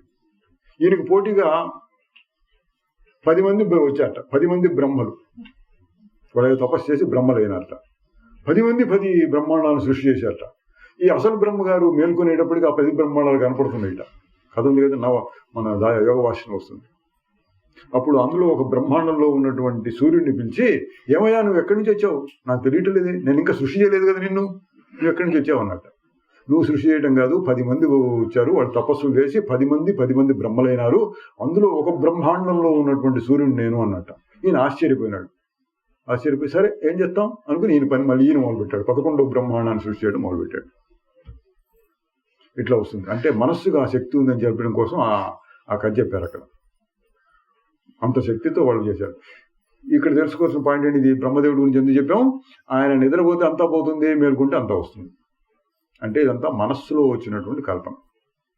మనం కూడా అంతే. నిద్రపోయినాం, కళ వచ్చింది, ఈ ప్రపంచం అంతా వస్తుంది కళ్ళలో. మళ్ళీ నిద్రలోకి వెళ్ళిపోయినాం, గాఢ నిద్రలోకి, ప్రపంచం అంతా పోయింది. మెలకు వచ్చింది, ఆ కళ్ళలో ప్రపంచం పోయింది. కళ కానీ గాఢ నిద్ర కానీ ఏదో వచ్చినా మెలకువలో ఉన్న ప్రపంచం అంతా పోయింది. అందుకని ఏమన్నారంటే ఈ ప్రపంచం నిజం అనటానికి లేదు. ఒకవేళ నిజంగా దేవుడు సృష్టి చేయాలనుకున్నా మారిపోతుంది. మరి ఏది మారకుండా ఉంటే ఇదంతా మారినట్టు కనపడుతోంది అంటే దేవుడు మారకుండా ఆధారంగా ఉండి పైన మార్పులు చూపిస్తున్నాడు. సముద్రములో అలలవలే అని ఒక పోలిక చెప్పాడు. ఇప్పుడేం చెప్తున్నాడు? రజ్జు సర్ప ఇవం వ్యక్తం ఏవమే వలయం రజ. ప్రత్యక్షంగా ఉన్నప్పటికీ వాడి నిజమైన వస్తువు లేదు కాబట్టి ఈ విశ్వం నీ యందు లేదు. తాడును చూసి పాము అనుకున్నట్టుగా నీ స్వరూపాన్ని, పరమాత్మ స్వరూపాన్ని, మారకుండా ఉండే స్వరూపాన్ని చూసి మారుతోంది అనుకుంటున్నావు. ఇది తెలుసుకుని లయం రజా, కరిగిపో అంటున్నాడు. సమదుఃఖ సుఖ పూర్ణ ఆశా నైరాశ్యయో సమ సమజీవిత మృత్యు సంయేవమేవ లయం వ్రజా. ఇందాక చెప్పుకున్నా చూడండి, లయం సంఘాతం ఎట్లా విలం చేయాలంటే ఇది. సమదుఃఖ సుఖ సుఖములు దుఃఖములు సమంగా చూడటం నేర్చుకో. ఇది చూడకుండా ఉండలేమని, సమదుఃఖాలు చూడలేకపోతున్నాం అంటే వాసనలు ఉన్నాయి. ఆ సమయంలో ప్రయోగించు నీ అస్త్రాలు శస్త్రాలు. ఎవరికి సుఖం, ఎవరికి దుఃఖం, ఏం వాసన ఉంది, ఇదంతా నాకు అంటట్లేదు. అవి నేను బాధపడటం కాదు, మళ్ళీ బాధపడద్దు, భయపడద్దు, సిగ్గుపడద్దు. వాసనలు ఉంటాయి. నువ్వేం చేయాలి, గమనించి నాకు సంబంధం లేదు, నతే సంగోస్తికేనా అపి, ఎన్ని వచ్చినా ఎన్ని పోయినా అంటే వాసన కూడా ఎన్ని వచ్చినా ఎన్ని పోయినా ఏమి మారక ఎరుగు సాక్షిని నేను అనేటువంటి అస్త్రాన్ని ఉపయోగించాలి. ఈ విధంగా చేస్తూ ఉంటే ఇవన్నీ కలుగుతాయి. సమ దుఃఖ సుఖ దుఃఖాలు సమంగా చూసేటువంటి శక్తి. పూర్ణ, ఏ కొరత లేదు, అందువల్ల ఏ కోరికలు ఉండవు. ఆశ నైరాశ్యయో సమ, ఆశ నిరాశ అంటే జరిగినప్పుడు జరుగుతుంది అనుకోవడం ఆశ, జరగకపోతే నిరాశ. ఈ రెండింటి కూడా సమంగా, లాభ నష్టాలు, జయాపజయాలు, మానవమానాలు ఇవన్నీ సమంగా చూడటం. సమజీవిత మృత్యు జీవితము మృత్యువు రెండింటినీ సమంగా చూడటం. ఈ క్షణంలో ప్రాణం పోయేటట్టుగా ఉంది, పోనీ కాదు, నీకు దేవుడు వరం ఇచ్చాడు, 1000 సంవత్సరాలు బతుకుతాడు కానీ అంతే. ఎందుకంత ఆయుర్దాయం అని బాధపడదు, ఎందుకు ఈ దేవుడు అటు చేశాడు. అయ్యో ఇప్పుడే పోతానా, ఇంకా నా పనులు ఉన్నాయండి, అక్కడ పొయ్యి మీద కూర పెట్టి వచ్చాను మాడిపోతుంది అనకూడదు. మీకు క్షణంలో మృత్యు వస్తే తీసుకోండి, ఏం చెప్తారు, ఏం చేయలేరు. శరీరానికే మృత్యువు, నాకేం లేదు. సమజీవిత మృత్యు సంజీవితము మృత్యువు రెండు ఒకటిగా చేసుకుని ఏవమే లయం రజా, ఈ విధముగా లయమును పొందుము, లయమును పొందుము, లయమును పొందుము. అంత జ్ఞానాన్ని ఉపయోగించుకొని సుఖంగా ఉండడం. వీటన్నిటికీ సారాంశం సంఘం లేదు, నాకు దేంతో సంఘం లేదు అన్న విషయాన్ని వ్యవహార సమయంలో ఉపయోగించుకో. ఎంతవరకు పోయినాడు, చివరికి వచ్చి సమజీవిత మృత్యుస్తాను, మరణ భయాన్ని కూడా, మరణమే ఇప్పుడే వస్తోంది అన్నా కూడా భయపడకుండా. ఏవమే లయము రజా, ఈ విధముగా లయమును పొందుము అంటే పరమాత్మలో కలిసిపో. ఈ విధముగా కలిసిపో అంటే జ్ఞానంతో. ఎప్పుడూ నాది అదే స్వరూపం అని, ఇప్పుడు నేను ఈ స్వరూపాన్ని మార్చేసి అట్లా చేస్తానని కాదు, ఎప్పుడూ అదే స్వరూపం అని తెలుసుకున్నట్టు ద్వారా, జ్ఞానము ద్వారా దానిని పొందు. చిదానంద రూప శివోహం శివోహం.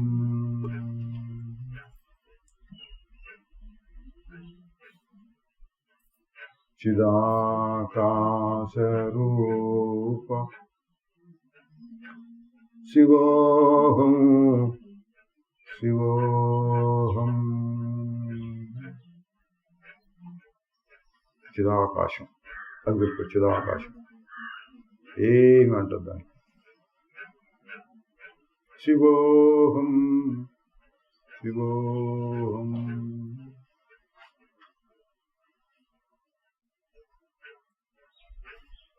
ఓం తత్సత్.